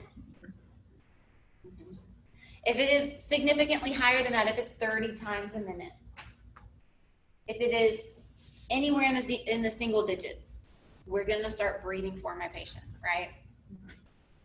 Okay. Rhythm. Can I predict the next time they're going to have chest drives? Okay. And quality. This is also a big one, guys. This is where you're going to start hearing the terms shallow chest rise. What does that mean? If it's shallow, it's not really deep breath. You can barely see that chest rise, and what does that tell you about your tidal volume?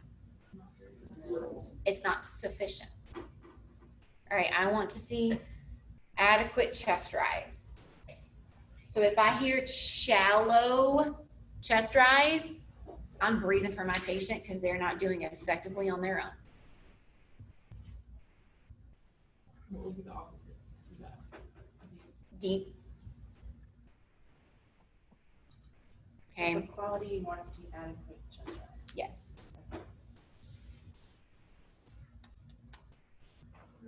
It's instead of like shallow, if it's deep, would you also breathe for it? It depends. Because sometimes they're breathing deep on purpose and we need to let them breathe like that, but sometimes we need to try to help control it. We'll jump further into that in medical emergencies. All right. So guys, if these three things are in place, we should be okay with our oxygen levels. There could be some internal stuff that's going on that we can fix. But again, how might I tell if my patient's hypoxic? Cyanosis. They might be cyanotic. They might be blueberry face, right? Guys, the cyanosis, it starts to develop around the lips and in the nail beds first. If your patient's entire face is blue, we got some catching up to do. Okay, they've been significantly hypoxic for quite a little bit. All right, but if we start to see like a blue tint around the mouth, we're cyanotic, we're hypoxic, we need to fix that.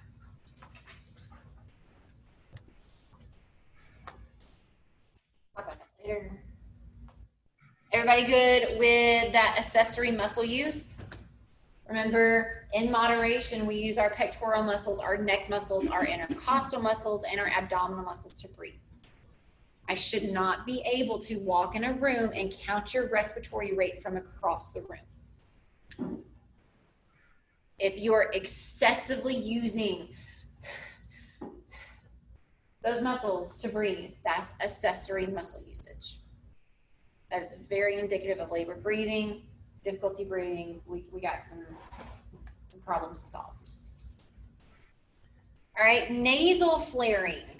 What is that? All right, so your nostrils flare out every time you breathe in.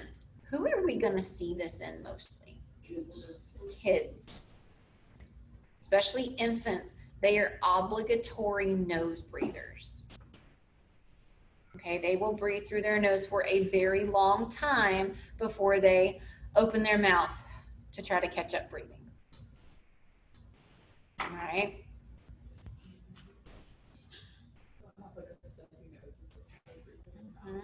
And that's mainly because it's a hardwired thing that is secondary to breastfeeding.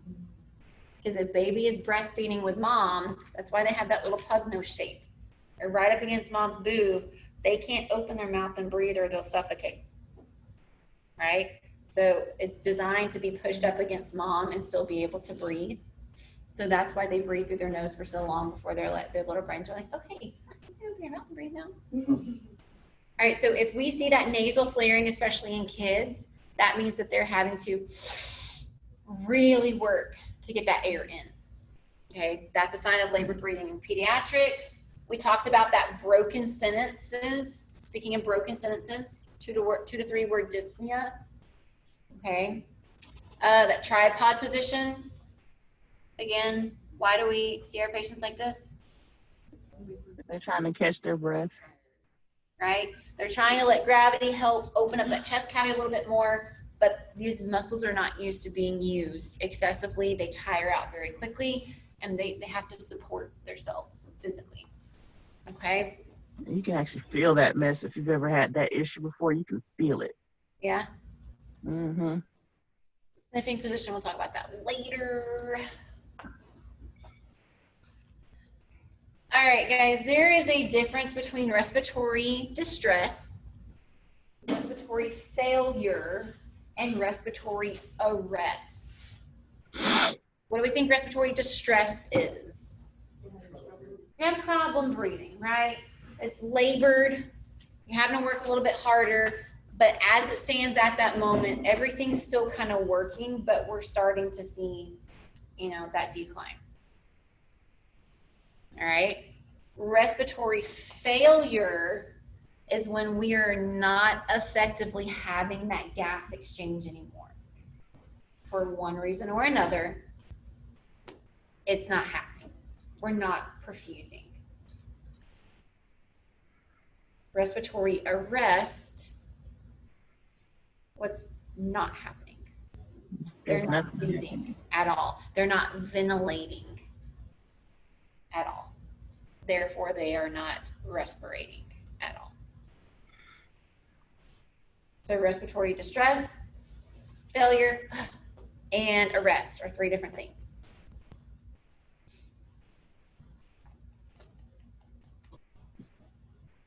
Everybody good with that?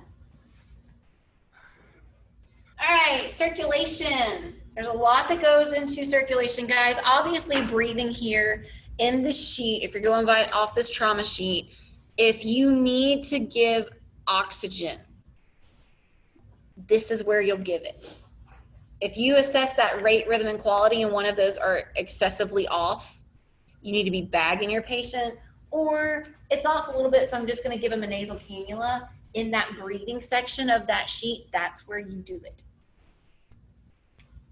Okay? Initiates appropriate oxygen therapy. We'll learn that next week. No, yes. Yes, next week. We'll learn that in 30 minutes. 20. All right, everybody good with that? Breathing? All right, circulation. What are some things I'm doing to assess my circulation? Pulse. Guys, get in the habit of simultaneously checking a radial and a what at the same time? Carotid. Because remember, we talked about those magic numbers for pulse points. What's your magic number that your systolic is at least if you have a strong radial pulse? 90. 90. Carotid? 60. 60. So make sure when we're feeling that pulse, we're doing radial and carotid at the same time, because if there's any kind of variance, we can immediately gauge, hey, ballpark what my patient's blood pressure is, right? So assess radial and carotid at the same time. What am I feeling for? What 3 things do I want to know when I assess a pulse? Rate, rhythm, and quality. Is it too fast? Is it too slow? Or is it okay? Starting out, you guys will gauge that by counting it for 60 seconds and tell me if that number is normal. With some repetition, with some practice, you can get 30 seconds and multiply that by 2 to get your heart rate. I'm okay with that, but no further than that. Some people will say, oh, you can count it for 15 seconds and multiply it times 4. Have an irregular heartbeat, you might not feel that irregularity in 15 seconds. You can get to the point where you are assessing for 30 seconds and then you can multiply that by 2. But starting out, when I teach you guys to take vitals, technically that's today, 60 seconds. You're going to count for a full 60 seconds. What were the different like standard numbers for radial and carotid? Systolic of a 90 at radial, 60 at the carotid. I was thinking about it like this: the brain is the most important thing you got. Your neck's gonna be the last thing that goes out if anything does. All right, rate, too fast, too slow, over 60 seconds for right now. Rhythm, can you predict the next beat? Or are we skipping some beats? Or are we having a bunch of flutters all together? Okay, those mean different things. We'll talk about that later. But can you predict, is it on a natural cadence? And quality, again, that's going to be, do you have a strong, what do we call a weak pulse? Or like if it's a weak radial pulse, we'll call it a what? Ready? Pulse means weak. It means you're barely feeling that thump. Or if you palpate a radial and it is just pounding you, what do we call that? Bounding. That quality aspect is directly going to tell you what your patient's blood pressure is looking like. Therefore, what your patient's perfusion status is. Right? If I've got a thready radial pulse, perfusion might not be great. If I have a bounding radial pulse, perfusion's great, but we might have some more problems because that pressure's so high. Okay, so we're going to assess a pulse, and we're going to assess another acronym, CCT. CCT. Oh, not up there? No, it's not up there. Okay. All right, so CCT, what does that stand for? Closed circuit.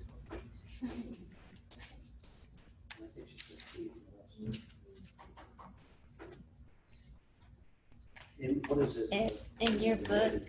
Read the words. What?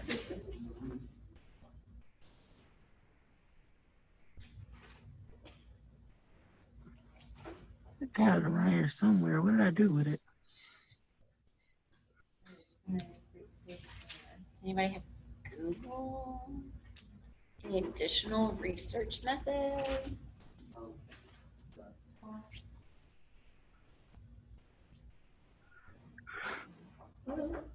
labs, right? Certificate of completion of training. No. Cardiovascular. Nope. Okay, there's a lot of CCTs. Color, condition, and temperature. Color, condition, and temperature. All right, guys, again, this is going to tell me about my perfusion status as well. What do I want to hear from those findings? What do I want to see and hear and feel? That tells me my perfusion is where it needs to be. Huh? Pink for color. What about temperature? Warm. What about condition? Dry. It's funny because the acronym is CCT for color, condition, and temperature, but the universal response is warm, pink, and dry. It's reversed. So you want to hear / feel warm, pink, and dry when you're assessing your patient or when you're asking your proctor what your findings are. Color, condition, and temperature. Warm, pink, and dry indicate we're perfusing. If there's anything outside of those 3 responses that you get from your proctor or that you feel in real life, look at the surroundings, guys. If they're like sweaty, are we outside in the summer? Are we at the gym? Is there a reason that they should be sweating? Right? If not, it's probably not great. Where do we assess this?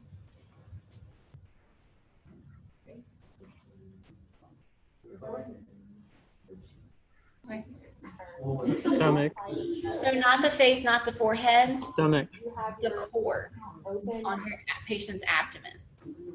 With the back of your hands, you're going to go up underneath the patient's shirt if they're unconscious, unresponsive. Guys, if they are upright talking to you, don't go like cop a feel underneath their shirts. You can pretty much gauge that, you know, through their arm. You can see if they're sweating, right? But technically, we assess CCT back of the hand on the abdomen. Or if they're altered or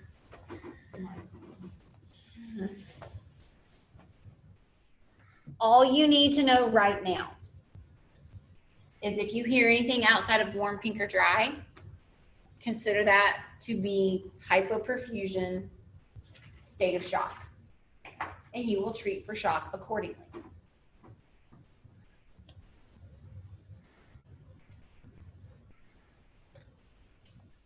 What did you say it was again? Hypoperfusion.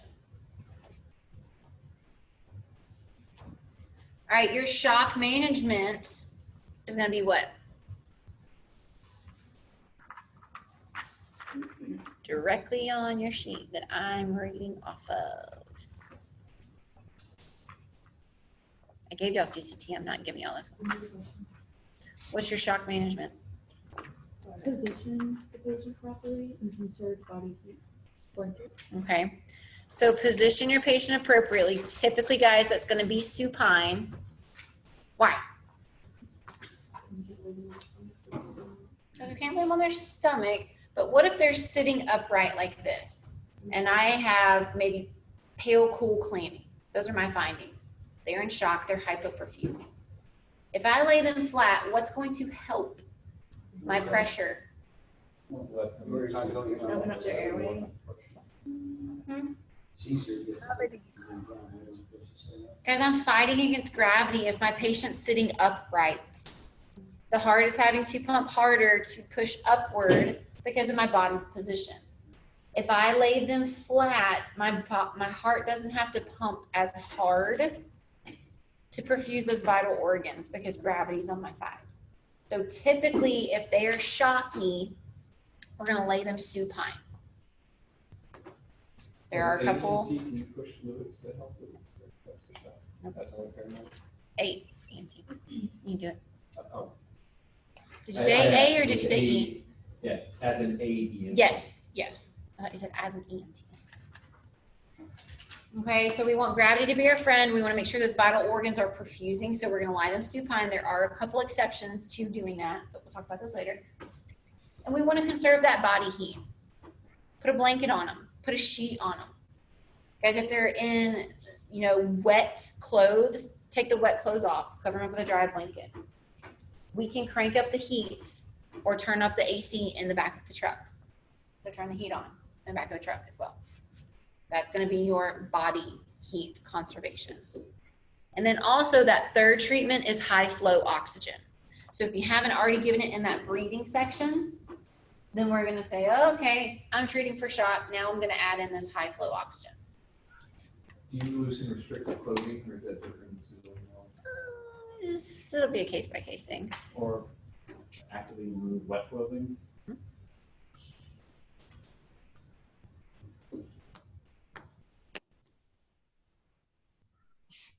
Okay, so we're checking a radial and a carotid for rate, rhythm, and quality. And we're checking for CCT in managing shock if we find it.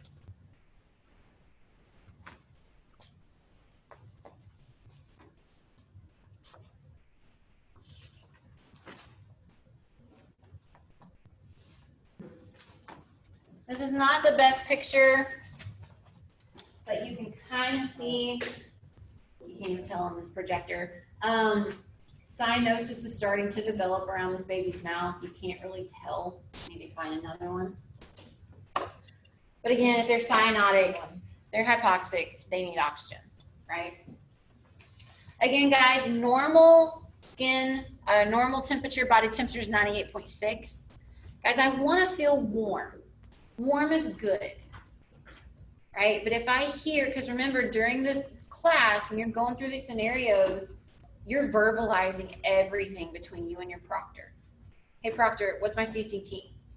All right, if you hear anything outside of warm, if you hear hot to touch, what might that indicate? A fever. Warm is good, hot, not good. Okay.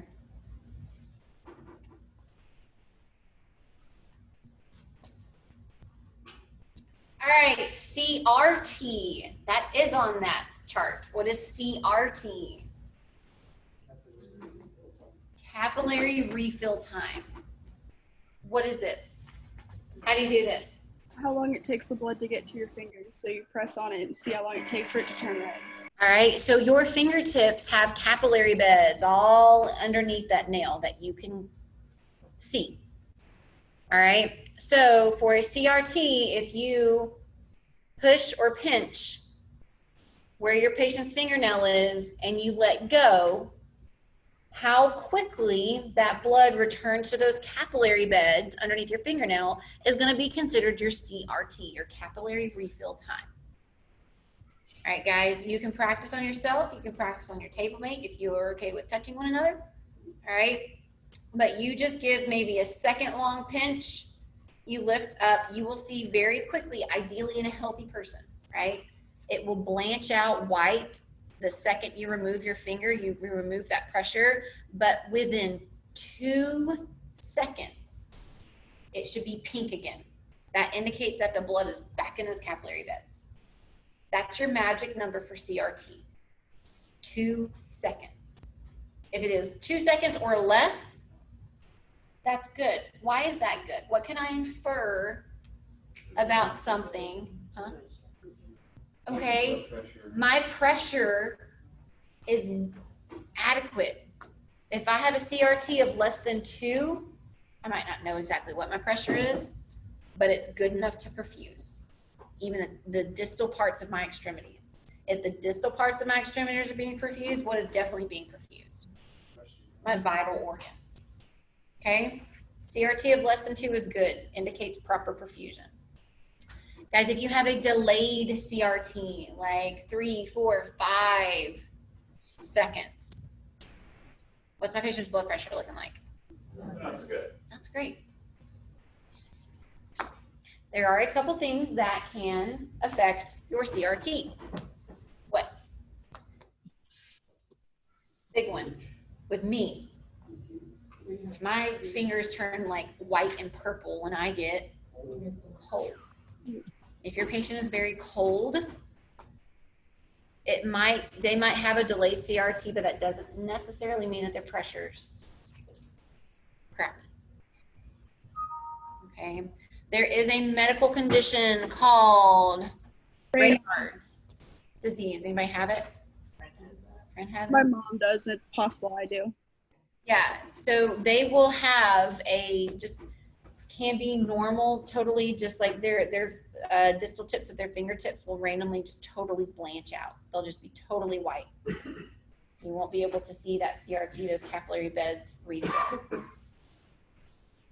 it's normal. I mean, it's not normal, but it's normal for them. Yeah. So guys, this video we're gonna watch, you gotta watch it. It's very, very quick. This guy has great blood pressure. There's not delayed CRT, but you'll see it go like white peak.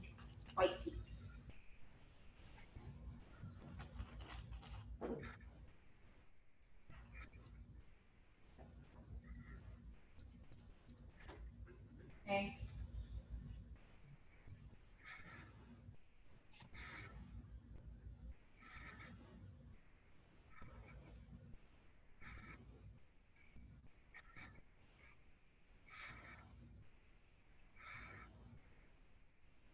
Okay. Now guys, if you are sitting there squeezing the crap out of your patient's fingertip for 7 seconds, it's going to take a little bit longer for those capillary beds to refill, right? Just push down for literally like 1 second so you can get the adequate CRT. All right, the longer you push, the further out you're dispersing that blood, the longer it's going to take to fill back up.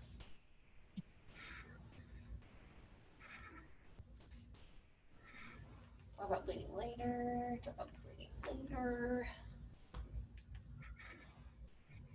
All right, so in this primary assessment, the very last thing that you are going to do based on your scene size up, right, your general impression of the patient, your AVPU, level of responsiveness, if there were any life threats, and how your ABCs are looking. All of that information is going to give you what decision? What kind of patient do we have? Do we have a stay and play situation? Or do we have a load and go situation? Okay, so with all of that, there's a line on here. It says identifies patient priority and makes the appropriate transport decision. So that means, guys, if your patient is sick, they're critical, your ABCs are affected, your level of consciousness is affected, all right? They're going to be what we call high priority. That means we're going to be going lights and sirens back to the hospital. If everything from the ABCs and your scene size up, your general impression, all that's good, they're a stay and play patient, they're low priority. I'm not going to immediately load this patient up. I'm going to hang out on scene, get some more information. We can take our time a little bit better. We're not going to be going lights and sirens back to the hospital. All right. Scene size up, life threats, ABCs. After all of that, you make your priority decision.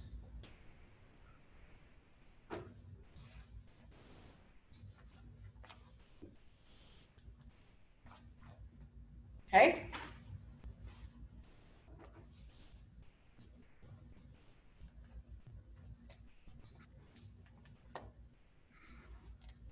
Everybody good with that so far? Well, I'm just thinking, if it was an immediate transport, I think you said earlier that the goal would be is to be on and off that site in 10 minutes. Yes. So that means everything we just talked about was done in less than 10 minutes. Guys, your general impression, I mean, that's what we- walking up, sizing up your patient, 30 seconds. That ABC management, finding a problem, fixing a problem, 1 to 2 minutes. I know we're spending a lot of time talking out these steps and all of these things that go into making these decisions, but in real life, it is very, very quick. All right. What did it say on the screen where it said general impression? It was like the last Poor general impression. All right, right, guys, so ideally, right, from the time that, let's say, I keep saying these time-sensitive patients. What does that mean? Their life is on the line. They need immediate treatment before whatever's going on gets worse and can kill them or have lasting side effects, right? So the golden hour, that's where kind of where that 10-minute scene time plays in, right? In an ideal world, from the second I start having chest pain and that heart attack is starting and I call 911, that starts that clock. The time it takes for me to call 911, somebody to get out to me, to drive to my house, to do whatever treatment on scene, load me up in the back of the truck, take me to the hospital, and get me to an appropriate hospital with the resources ready to go, that end destination treatment, that final treatment that you would get for whatever conditions going on or whatever injuries going on, from start to finish needs to be an hour for the best possible patient outcome. Okay, so keep that in mind. A time-sensitive patient might be who? Give me some examples. Heart attack, an MI patient, absolutely. Stroke patient. Because guys, just like those cardiac cells, once we lose brain cells, they don't come back. Significant trauma, yes. What else? Ideally, like a super critical patient. A new thing that we're really throwing in there now is a sepsis alert. Okay, so if somebody has an infection that maybe started one part of their body or an injury and has now entered their bloodstream and now their entire systems are dealing from that infection, that's called sepsis. Maybe overdose. We can manage an overdose, right? Do you see that in diabetic patients a lot? Sepsis? Yeah, I mean, I've got some friends who got severe diabetes, and so they have, what's that, neuropathy, right? So they end up cutting themselves really bad. They don't know it. They don't know. And they've gotten some infection, which is what. Yep, definitely. Would that be like TSS? Technically, yeah. All right, so again, guys, just remember where we stand with that on-scene time, with that transport time. Try to make it an hour if possible, okay? Again, make sure you're taking your patient to an appropriate facility. If it's a significant trauma patient, where do they go? Great, but to a trauma center, preferably a level 1 trauma center. Level 2 will do, but level 1 is better. Is there another level 1 in Louisiana? Not anymore. Is there? I know there Yep. used to be one. I thought it closed Yeah, down. Grady is a level 1 trauma center. Yeah. And now technically Atlanta Medical Center is level 1. Yeah. I thought Atlanta Medical Center used to be level 1 and then it lost that designation. Who? I thought Atlanta Medical Center used to be level 1 and lost that. That's why there's the big deal about Grady almost went bankrupt 5 years ago. Whenever it was. I mean, like years ago, yeah, but within the recent 2 years, 3 years, AMC's been level 1. Kennestone Hospital is also very close to obtaining their level 1 trauma certification as well. Is it just like how many patients they see? Yeah, so we'll jump into that for the trauma overview. We'll designate differences between 1, 2, and 3. That's because that's a different level trauma centers, but yeah. You just take the patient, like if you're on Grady ambulance, you, like what's the protocol, like if that's not your hospital? But we take them within Grady's territory, if it is applicable for what's going on for their illness or injury, they choose. Just because Grady comes and picks you up doesn't mean I'm taking you to Grady. I can take you to AMC, I can take you to Emory Midtown, I can take you to Piedmont. Where would you like to go? But I mean, look for like an unresponsive patient. The closest appropriate facility. Usually is Grady, because they can do it all. Piedmont, if I'm up north, if I'm up in Buckhead, and I've got, you know, a bad trauma patient, technically Piedmont's gonna be a lot closer to me, but they're not a trauma center.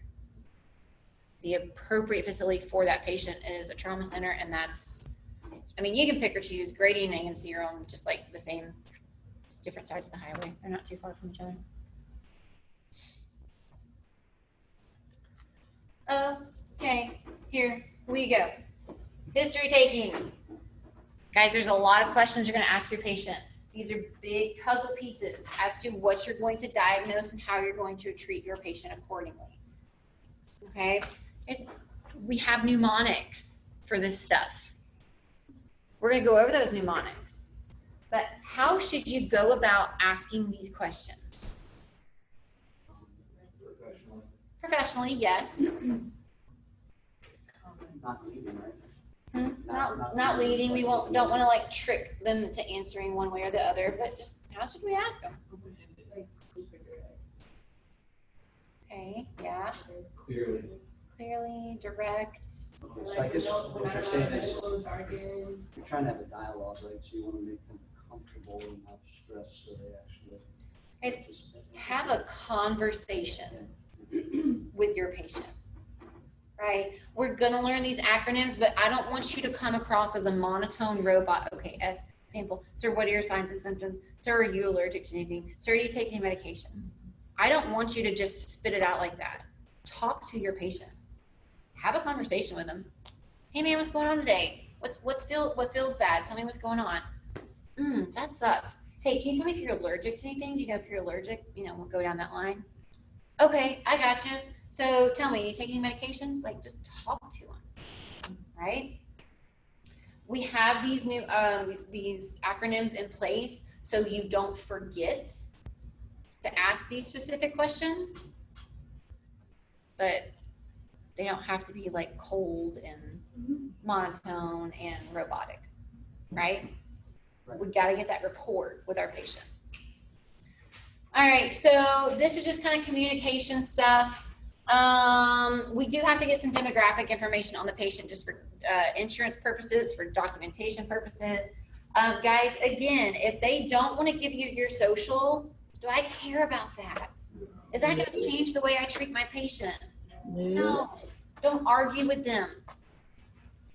Okay, you might let them know, hey, they are going to require you to give your social at the hospital. If you don't want to give it to me, no worries, but they're going to want it at the hospital. But they will. But I don't care if they give me their social or not, right? If I will ask if they have, hey man, do you have any medical insurance you want to use today? If they say no, do I say, ooh, sorry, can't take you? I don't care. But if this stuff is available, I need to chart it so Grady can get paid for these types of things. Okay? I'm not going to refuse care if patients don't have insurance, because probably 90% of our patients don't have insurance. Okay? I used to work at a cancer center, and they would do surgeries or whatever. And so we technically weren't supposed to ask for their social security number. It's not used in healthcare setting. Is that true or false? False. They use it for the billing. So how it's tied is specifically if it's Medicare, Medicaid, then it is tied to them. What we have as a cool part of our system at Grady is you can get, I think you've got to have either a birth date or a first and last name or a social. You type it in and it will pop up. Yes, we have this patient before. Here's all the information that was previously entered. And you can auto-populate it. But yeah, we do need social. Okay. Again, we talked about the whole gender thing. Any more questions on that? Okay. No. All right, so again, come on scene and just start a conversation. Hey, ma'am, how's it going? I'm Kayla from Grady. How can I help you? What's going on today? Let them know you care. All right? Don't come across and be like, why'd you call 911? You want to go to the hospital? Let's go. That's very easy to do, to want to do, but don't. We're in the field of customer service. Healthcare is drastically changing to customer service, yes. Not that it shouldn't be a part of it, but becoming the main focus. Again, Mr. or Mrs., ma'am, sir. The book says no terms of endearment. Guys, we're in the South. I call half of my patients darling and sweetie and all that stuff. Okay. you can lead in with that if you're getting bad vibes from your patient because they don't appreciate it. Maybe they're from up north and they're like, excuse me, what did you just call me? I ain't your baby. Then you can say, ma'am, sir. All right, guys, at bare minimum, we have manners in the South. Yes, ma'am. Yes, sir. Right? So it says no terms of endearment, but sometimes that's how you can get that rapport with your patient. Hey, darling, what's going on today? All right, especially the elderly patients. They love it. Hey, sweetheart. They love it. All right, so just be careful. Again, you can lead off with it if that's just your personality, if that's just who you are. If the patient doesn't appreciate it, then we can change up to, you know, Mr. Smith or Sir or Kate or like whatever. Because if they have a problem with how you're addressing them, they will probably say, you know, hey, my name is blank or call me blank. Again, your first approach, your first source of information should be who? Your patient. Guys, if they're clearly unconscious, unresponsive, or something like very obvious, then we can divert. We automatically want to get an AVPU, right? Let's gauge that. If we're getting nothing from that patient, are there any bystanders? Are there any witnesses? Are there any family members? All right, and then we'll go to them to ask these questions.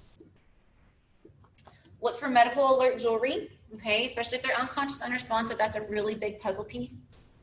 That should be part of your scene size, that part of your, you know, maybe your general impression. Sometimes it might be hidden by clothing, but make sure you're looking for that for some clues.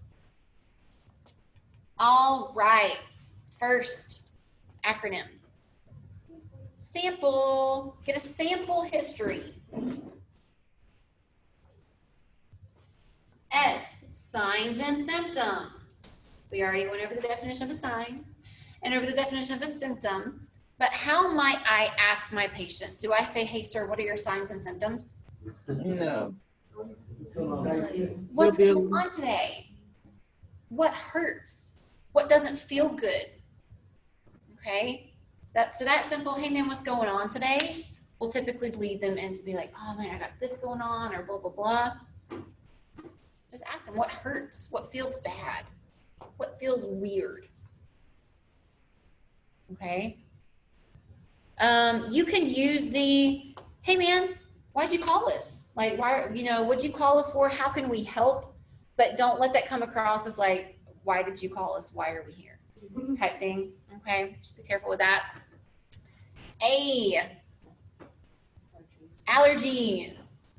And there's 3 main categories that I want to know if my patient has any allergies in. What's the first one? Meds, drugs. What? Sorry. I was like, I have a friend that's Oh, okay. So, but yeah. So medications. Food. And environmental. And environment. Any like bee stings or, you know, pet dander or pollen. I have a weird allergy. You do? Yeah. You're living in the wrong place. What is it? Oh, it's dust mites and roaches. Oh, girl, you. I know, right? If you're allergic to roaches, you might not need to come work at Grady. I'm trying to tell you, I was like, oh my God, that's a weird allergy, doc. I had an allergy test and I tested positive for every single thing on that test except for foods. And that's why you live in a bubble. Just kidding. Okay, so we want to know those 3 main categories. Hey, man, are you allergic to anything? If they say no, just confirm. No foods, no medications, no nothing. Okay? But then, what do I really care about? Do I care about if you have a seasonal allergy to ragweed? If you go outside, your nose gets runny and your eyes water? No. That sucks. I'm sorry. But what do I want to know about? I want to know about anaphylactic allergies. Yeah. If you eat peanuts, do you need an EpiPen? That's what I care about. Environmental. Okay? Because guys, there are so many patients. If they say, yes, I am allergic to blank. I'm allergic to nitroglycerin. Or penicillin. Do I need to have a follow-up question to that? Nope. Oh, yes. Sorry. Well, what happens when you take nitro? Oh, I get a headache. I get a real bad headache. Is that an allergy No, that's the side effect. or a side effect? Guys, a lot of patients confuse that. Yeah, I'm allergic to Benadryl. It makes me tired. It's supposed to. So confirm what happens when you take this, or what happens when you're exposed to it. If they tell you, I get itchy and I can't breathe, yeah, I care about that. That's an anaphylactic allergy. But if they tell you something that is misconstrued as an actual side effect for something, right, like a headache with nitro, it's not an allergy. I'm still going to give them nitro if they need it, right?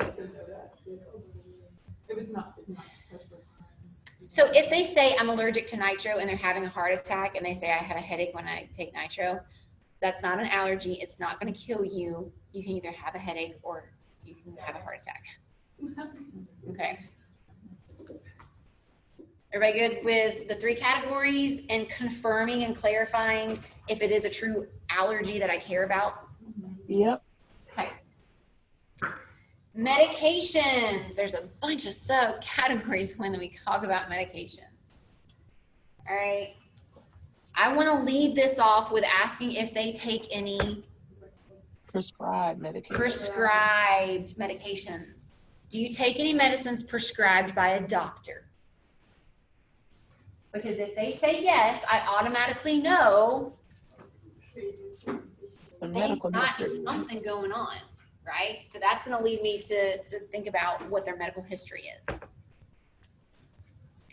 So if they say they have medication prescribed by a doctor, I want to know what it is, right? And do you take it like you're supposed to take it?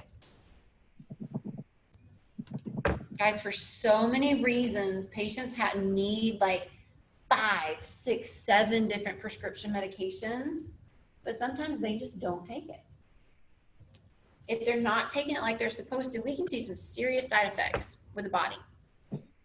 It might be because they choose not to, or it might be because they don't have the funds to get those meds refilled. We see that a lot. So we want to know if they do, if they're supposed to take a medication, are they compliant? Do they take it like they should? Okay, if they say no, or if they say, my prescription ran out, how long have you been without it? Has it been a day? Has it been a week? That can give me a good gauge as to how my body's coping, or how that body's coping without that medication.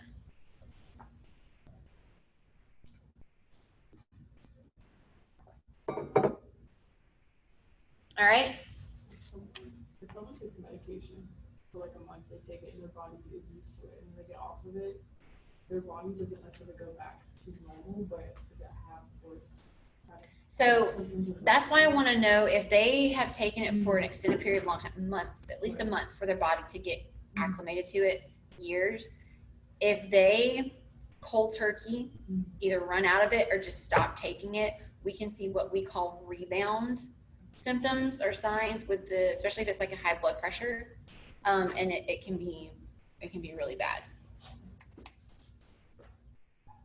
What else do I want to know about medications? Nitrate-based. Any nitrate-based if I'm considering giving nitro? Absolutely.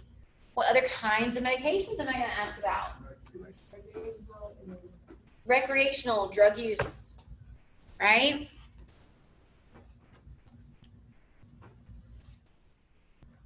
Next. I want to know this stuff, and I want it to come across as I'm not judging, because I'm not judging, right? But what are some drugs that if they are dependent or if they admit to using it, I'm a little more concerned about? Like narcotics. Meth, maybe some narcotics, okay? The hard stuff. So if they tell me they do drugs, whether it's heroin, whether it's pot, whether it's meth, there's a couple more questions I'm going to ask.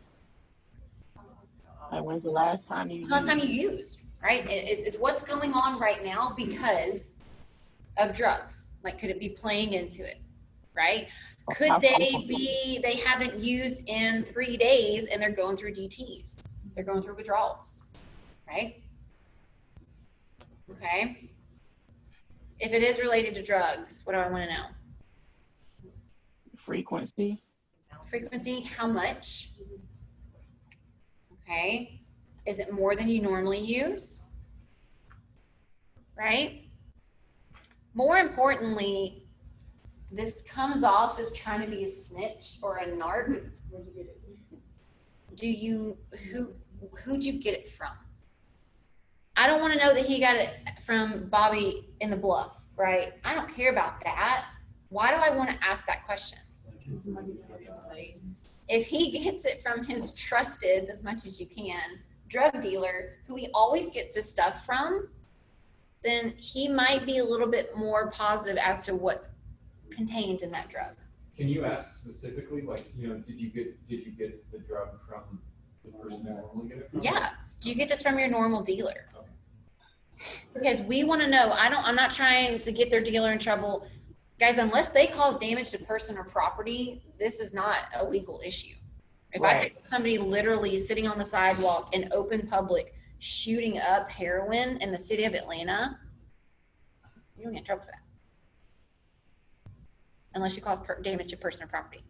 Right? I'm not trying to out him or get him in trouble and make that, no, right? Dude, I don't care. I'm not the cops. You're not going to jail. But just if they don't know who they got it from, right, it could have God knows what else in it. It could be laced with Drano. It could be laced with other chemicals. It could be laced with an additional, opioid. Like, yeah. Okay, so I just want to know, is it possible that it could be laced with other stuff? That's why we're having these complications. And I mean, if their dealer doesn't know it's laced with anything, then they still have to. But it's more likely to be cut with something different or laced with something different if they get it from just a random person, right? They don't have that relationship with that drug dealer, if you will. Okay. When it comes to marijuana, do I really care about that? No. What am I concerned with if they do say, yeah, I smoke pot? Okay, maybe.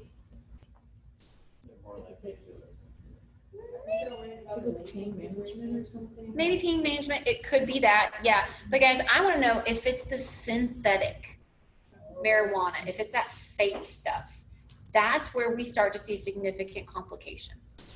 If it's straight up plant-based marijuana, we don't see a ton of problems. Yes. You can buy it at the BP on Boulevard. Shit. No, that's not. Coach, how you know that? I'm not recommending any of this.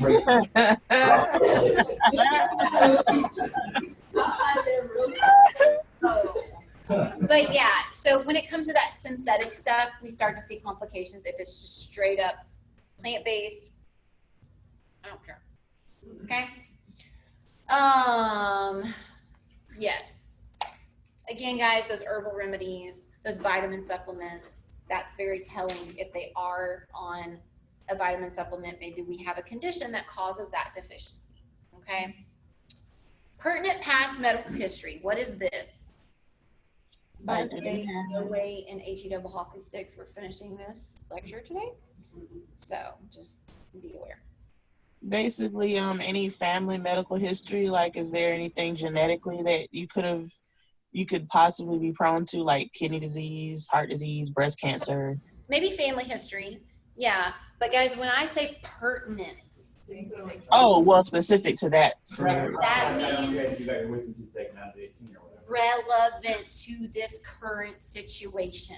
Right. Because if you say, hey, tell me about your medical history, Oh, you can open up a door with some of these patients. Well, when I was 2, I had the chicken pox, and then I got tubes in my ears when I was 6, and I fell off the monkey bar when I was 10, and I broke my hand. Okay, so if they're having chest pain, hey, have you ever had a heart attack before?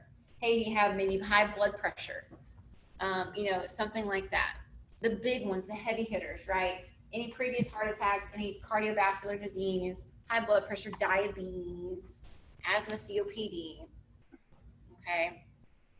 Because there are 2 different things. We can have somebody that tells you their life story, medical history. I don't care that you got your wisdom teeth taken out when you were 12. If you're having a stroke now, I don't care. Right? But then we have patients who, hey, do you have any medical history? No, nothing wrong with me. Okay, guys, again, no asthma, no heart attack, no diabetes, no stroke. Oh yeah, I mean, I got that high blood, but I take my medicine. So they don't think that it's so normal to them if they're not having complications from it because it's kept in check by their medication. Some patients don't think that it's a problem. Right? What medications that they used to take, but they don't have anymore because they don't have. Like say, like they were taking something 2 months ago, they threw all the bottles away. Then just hopefully they remember what it was. Yeah. Okay. So if we have a patient who is adamant, no, we're throwing these heavy hitters out there. No, I don't have any of that. It is very possible, especially if they're male, they haven't gone to the doctor in a very long time. Or they hate going to the doctor. Guys, they could have something going on. They just don't have a diagnosis for it.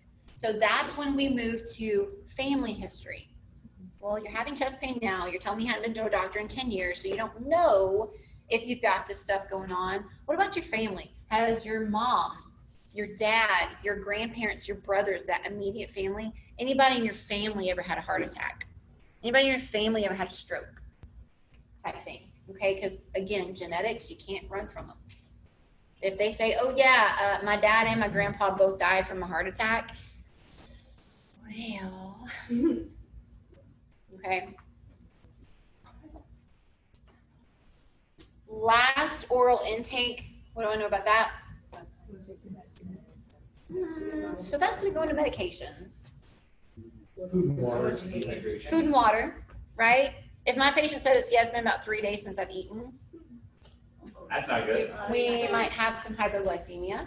We might have some maybe, electrolyte imbalances type thing. That goes into maybe if they're admitting to ingesting any type of alcohol or drugs, that might fall under that category too, right? But yeah, I care about that long term because it can affect my sugar and it can affect different levels in the body. So is it only oral that you're interested in? Because we said there's patches, there's stuff, there's creams, there's gels, there's injections. What was the question? I'm sorry. As far as intakes, we specifically up there says last oral. The patches and stuff like that would fall under medications. Events leading up to the injury/illness. This is what had happened was, right? I want you to tell me the story. Why am I here? What happened? What happened for somebody or yourself to call 911 and get an ambulance here? Right? This is where you get really fun stories, interesting stories. I'm sorry, you did what? This is where your mind is blown by what exactly happened, or you start to say, that's not what really happened. I forgot on standby. Yeah. Guys, and especially if it's any type of injury or like chest pain during any type of sexual activity. I was in the bed and my chest was laying there. I don't know why it's such a taboo thing, but it still is. So just, you might have to, again, get that report and pry a little bit to get that information.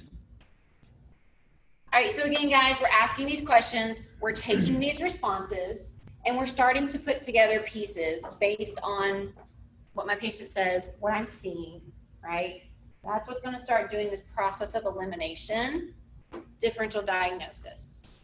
Okay. All right. So again, guys, alcohol and drugs. If the patient thinks you're coming across as judgmental, or if they think you're going to be getting in trouble, all right, then they're not going to be very honest with you. You've got to let them know, I'm not the cops. I don't care. I'm not taking you to jail. But if you don't answer honestly, it could harm you by not treating you appropriately, right? Guys, don't be judgmental. Okay, even if it is a heroin addict, even if it's whoever, an alcoholic, you have no idea what their story is. Okay, we had a really one of the paramedics who works here. He used to be a substance abuser, and he does a really good drug lecture, good drug presentation as to how he got there, how you can come across as judgmental. So yeah, if you're just being like, you piece of crap, like get your life together type thing, just don't be that, because you're going to come across a lot of it in Atlanta. Okay. Physical abuse or violence. So this is where we start to maybe pick up on some body language. Some stories aren't really adding up to each other, especially guys, if it is someone who is in like an abusive relationship. A lot of times they will not like admit to what's happening. Again, if they're an adult, they're A&O times 4. We cannot pursue or make them press charges. We are a mandated reporter for pediatric abuse and neglect, geriatric, and adult patients who can't care for themselves. So just remember that. So in the case of like a woman being abused who's in her mid-20s, we're not a mandatory reporter for that, but could we go ahead and report it, or? You can, but nothing's going to come of it. If you physically saw bruises and cuts on. Because if she's saying, no, I fell downstairs, or no, I ran into the wall. But you know it's not shit on them. That's the How prevalent is that for us, ballpark, whatever, and how often do you see those calls? A fair amount. Yeah. So guys, if you're picking up on it, just be like, hey, just gonna let you know there are resources out there to help, that type of thing, right? Again, just understand that we're not a mandated reporter.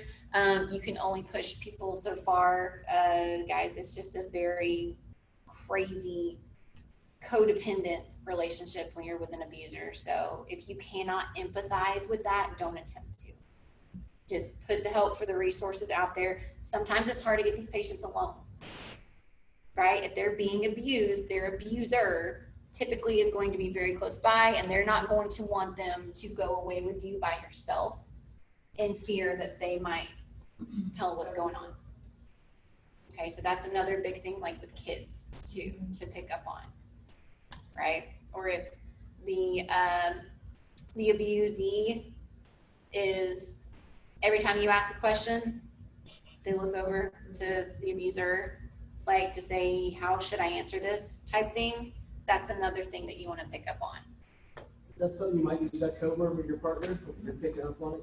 Okay. Yeah, especially if it's like pediatrics. Because guys, do we want to let on to a parent that's been abusing their kid that we know what's going on? Mm-hmm. We're not, unless they are physically abusing them in front of us on scene, I'm gonna get PD there immediately, right? But if they're not, I'm gonna, hey, can you go help me get the white jump bag? Hey dude, I really think there's some abuse going on here. Make a landline, call supervision, tell them they need to get PD to meet us at the hospital. Do you see a lot of child abuse? Yeah. What if you're not transporting, but you still suspect? Then that would be call supervision. Hey, your parents adamantly refusing transport. This is what I'm thinking is going on. Let supervision make that call, whether or not they get PD out there or how they follow up with it. Okay. Code 11. Code 89 is what we use here at Grady if you're on scene for too long, speaking of this type of thing. If you're on scene for too long and you're not responding, dispatch will say, hey, you know, unit 123, code 89 check. That means, hey, are you okay? Are you still okay? And then if you respond back with, hey, we're code 10, yeah, everything's fine. If you respond back with a code 11, that's, no, my life is in danger right now. Send PD, send help. Okay. So again, sexual history, guys, they might not divulge all of the information especially if they're a minor, they don't want their parents to know they're sexually active. Yeah, especially if it's an injury that happens during some type of sexual activity, that's hard to get out of patients. But again, we need to know if it's possible pregnancy, if it's a possible STD, something that could be related to that sexual activity and it's relevant, then we need to ask those questions. Again, guys, patients might not really talk to you. That could be for several different reasons. They might not like you. They might be underneath like a pressure situation where it comes, we just talked about that domestic abuse type thing, could be under the influence. Don't assume that just because they're not talking to you means that they don't like you and you take it personally. It could be a puzzle piece. It could just be a stubborn patient. You never know. Investigate a little further. Overly talkative patients, okay? If they're jacked up on caffeine, if they are jacked up on a stimulant drug, they talk 1,000,000 miles an hour. They don't stop talking. If they don't even give you like half a second to respond before they're like, okay, yes, so moving on to this next conversation topic. Like they just talk, right? So it could be a psych issue as well. It could be that they're just nervous, okay? But yeah, again, take a step back, look at your different puzzle pieces and say, okay, is it because of this or this or this? Multiple symptoms. All right, we run into these a lot, especially with the elderly patient. Be like, hey, what's hurting you today? Oh man, I got this knee pain. I've been having it for years and my back is real sore from that wreck I got in 10 years ago and my head hurts. Okay, I understand. Okay, but if you could only pick one reason that you called 911 and the one thing you want me to tell the doctor that hurts you right now, what would that be? Okay, you gotta make sure we're pinpointing exactly what is different from chronic, which means happens over a long period of time, and what is acute, what is happening right now. Okay, if they are saying, yeah, my back's been hurting for 3 months, okay, what's different about today? If it's been hurting for 3 months, what made today the day that you called 911? Is it different? Or can you just not take the pain anymore? All right, we need to pinpoint what is the exact occurring problem versus what have you had going on for months and months and months. Talk about that later. We've talked about that. Again, guys, we've talked about the different types of drunks, right? Gauge your interaction accordingly. Understand that it does dull the senses. Okay, so again, they might have an injury that they're not aware of because they can't feel it, type thing. Crying. They could be overly emotional or they could be going through some serious maybe depression. All right, maybe it's a situation where it is a domestic, maybe an abusive relationship type thing. You guys, don't expect to be Dr. Phil with all of these patients. Don't expect to fix their problems. You can offer, hey, if you want to talk about it, I'm here. Or you can just say, hey, I know this is, you know, you're having these feelings, whatever's going on, I need to ask you a few questions. And then if you want privacy, I'll let you be. Right? We got to get some of these questions. We got to get some vital signs type thing. But you might have patients who cry. We've already talked about depression. Guys, take it seriously. Again, don't expect to fix them. Hey, I'm here if you want to talk. If not, you know, we do have psychiatric resources that they're little cards that we hand out. It's like a crisis line, the number for a crisis line. So we can give those out and say, hey, you know, if you're ever getting to the point where you're contemplating harming yourself, give these people a call. It's a good resource to have. There are different reasons patients can act altered, right? We talked about that their blood sugar could be low, their oxygen level could be low, they could have a brain injury, they could be having a psychotic episode. All right, so take a step back, try to pick puzzle pieces up and treat the underlying cause, and then maybe that will reverse the erratic behavior.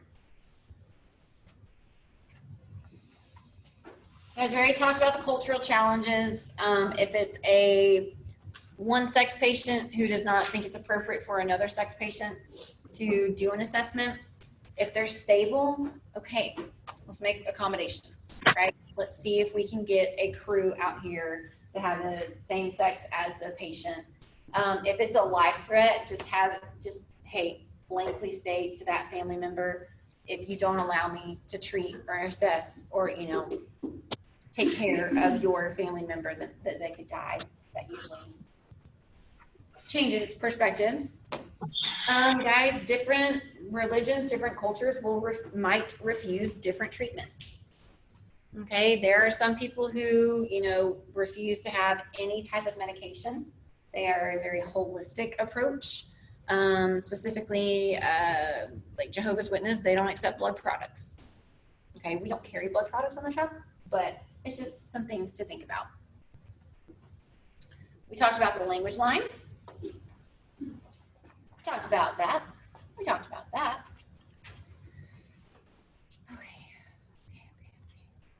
Trying to think what's super essential that I cover and what you guys can watch in the video. All right. It's really important to understand who gets a head to toe assessment, which means you literally start at the head and you look for injuries and abnormalities through every system from head to toe, or who gets what we call a focused assessment. Okay. Who do you think would get a head to toe assessment? Unconscious, unresponsive, right? Can they tell me what hurts? Can they tell me what's going on? No. Guys, if your patient's unconscious, unresponsive, we make them naked with a blankie, right? We will use trauma shears. We are going to cut clothes off. We are going to fully expose your patients because I cannot see all injuries and abnormalities through clothes, okay? Only make your patient fully exposed if it's necessary.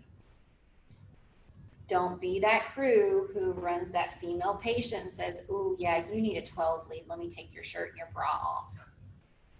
Just because they want to see what the patient looks like with their shirt and their bra off. That's happened. Seriously? That's what she told me. It's like a power move, right? So yeah, we make them naked with a blankie. Right, we're going to fully expose them. We're going to try to preserve modesty and also thermoregulation, right? We'll cut all the clothes off. We'll fully expose one area. Once we're done assessing that area, we'll cover it up with a blanket. All right, so it's just kind of move the blanket, assess, cover with a blanket type thing. All right, who else might get a head to toe assessment? Significant trauma? Significant trauma. Guys, they might be ANO times 4, but I've got bones everywhere. If I have a mechanism that caused that significant of injuries, I got to check and make sure I'm not missing anything else, right? No internal bleeding, no other broken bones. Who else?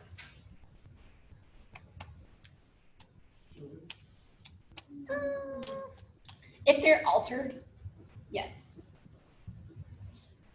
All right, guys, if somebody is significantly intoxicated, right? If they are significantly drunk, if they're under the influence of drugs and they can't properly communicate with me,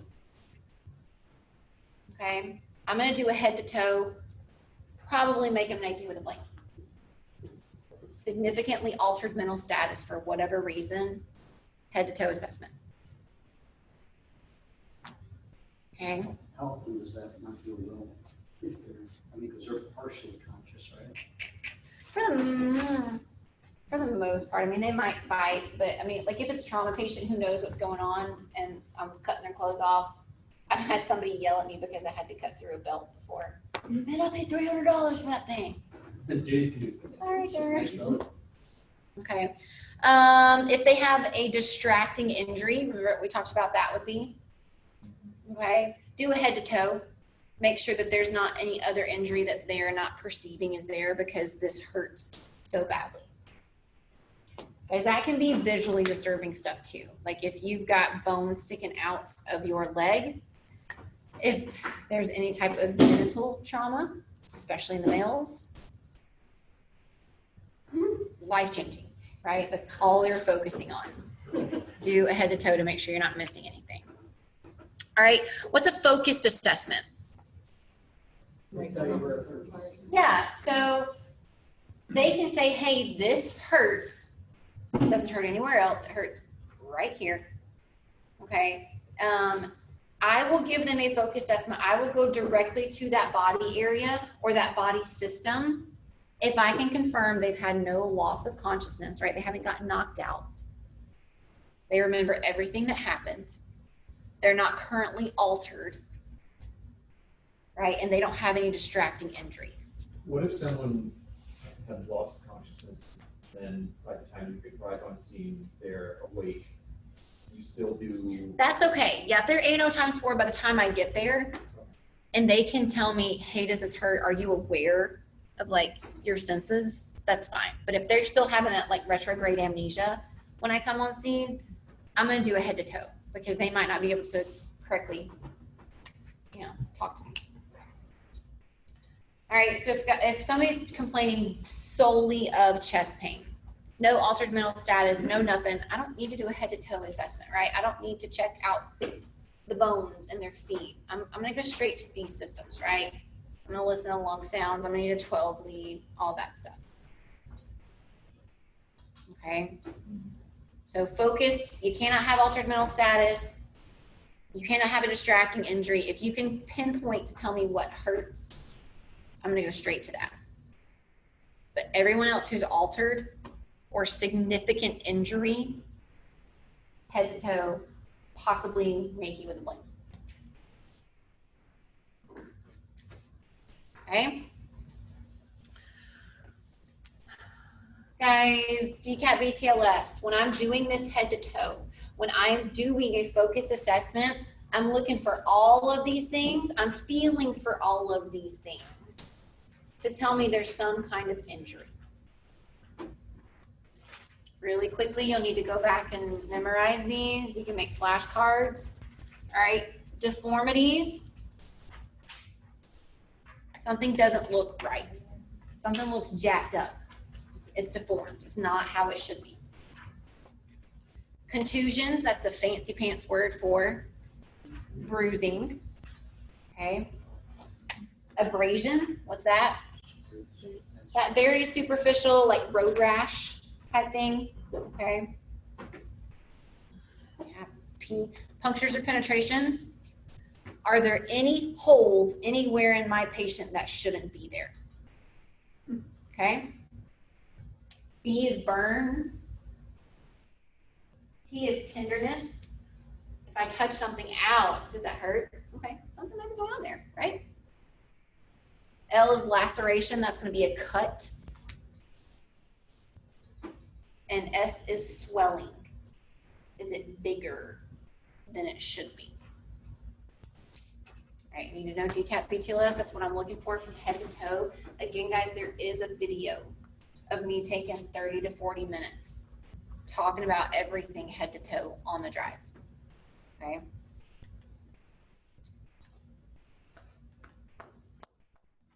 Guys, you got to listen to long sounds. Okay. Big, big, big, big thing to listen to long sounds. Okay. As of right now, all I want you guys to know is that you are going to listen to your upper lobes and your lower lobes. You will listen to your upper lobes. All right. We'll do an intro to this during your lab time, during your stethoscope, your blood pressure cuff, and all that stuff. So you'll put your ears, your stethoscope in your ears, right? You'll find the clavicle, and you'll find that mid-clavicular line right in the middle of the clavicle. Okay. where that clavicle is, you're going to go down about 2 inches. That's where you're going to listen to upper lung sounds bilaterally.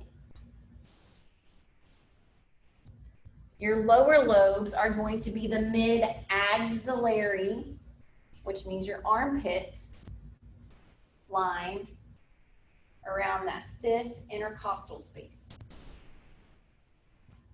That's where you're going to listen to lower lobes bilaterally. It's important to know, guys, the order is important. I don't care if you listen to upper or lower first, but you have to compare one to the other. Upper versus upper, and then lower versus lower, or vice versa. I don't want you to go right lung and then left lung. You've got to compare each lobe bilaterally. Does that make sense? Yep. Axillary. It means armpit. Again, guys, we're looking equal, adequate, bilateral chest rise, rate, rhythm, and quality still when we're assessing the respiratory system, but the big one's going to be lung sounds.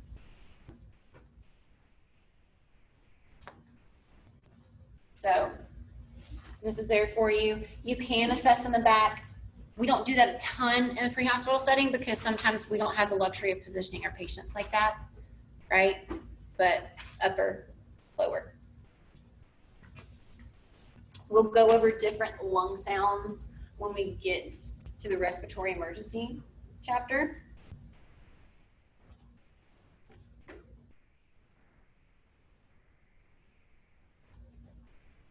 Already talked about all of this. We're going to show you how to get blood pressures on your lab day.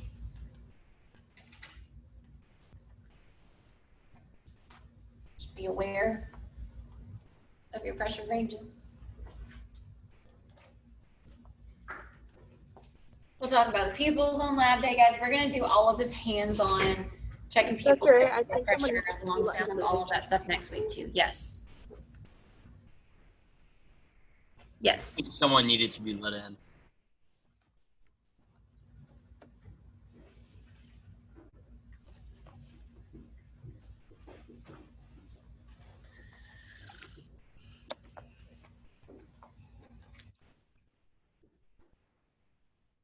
Because all of this is on the video, I promise. Huh? I said, we're getting it all. Osmosis. Do all this. Okay.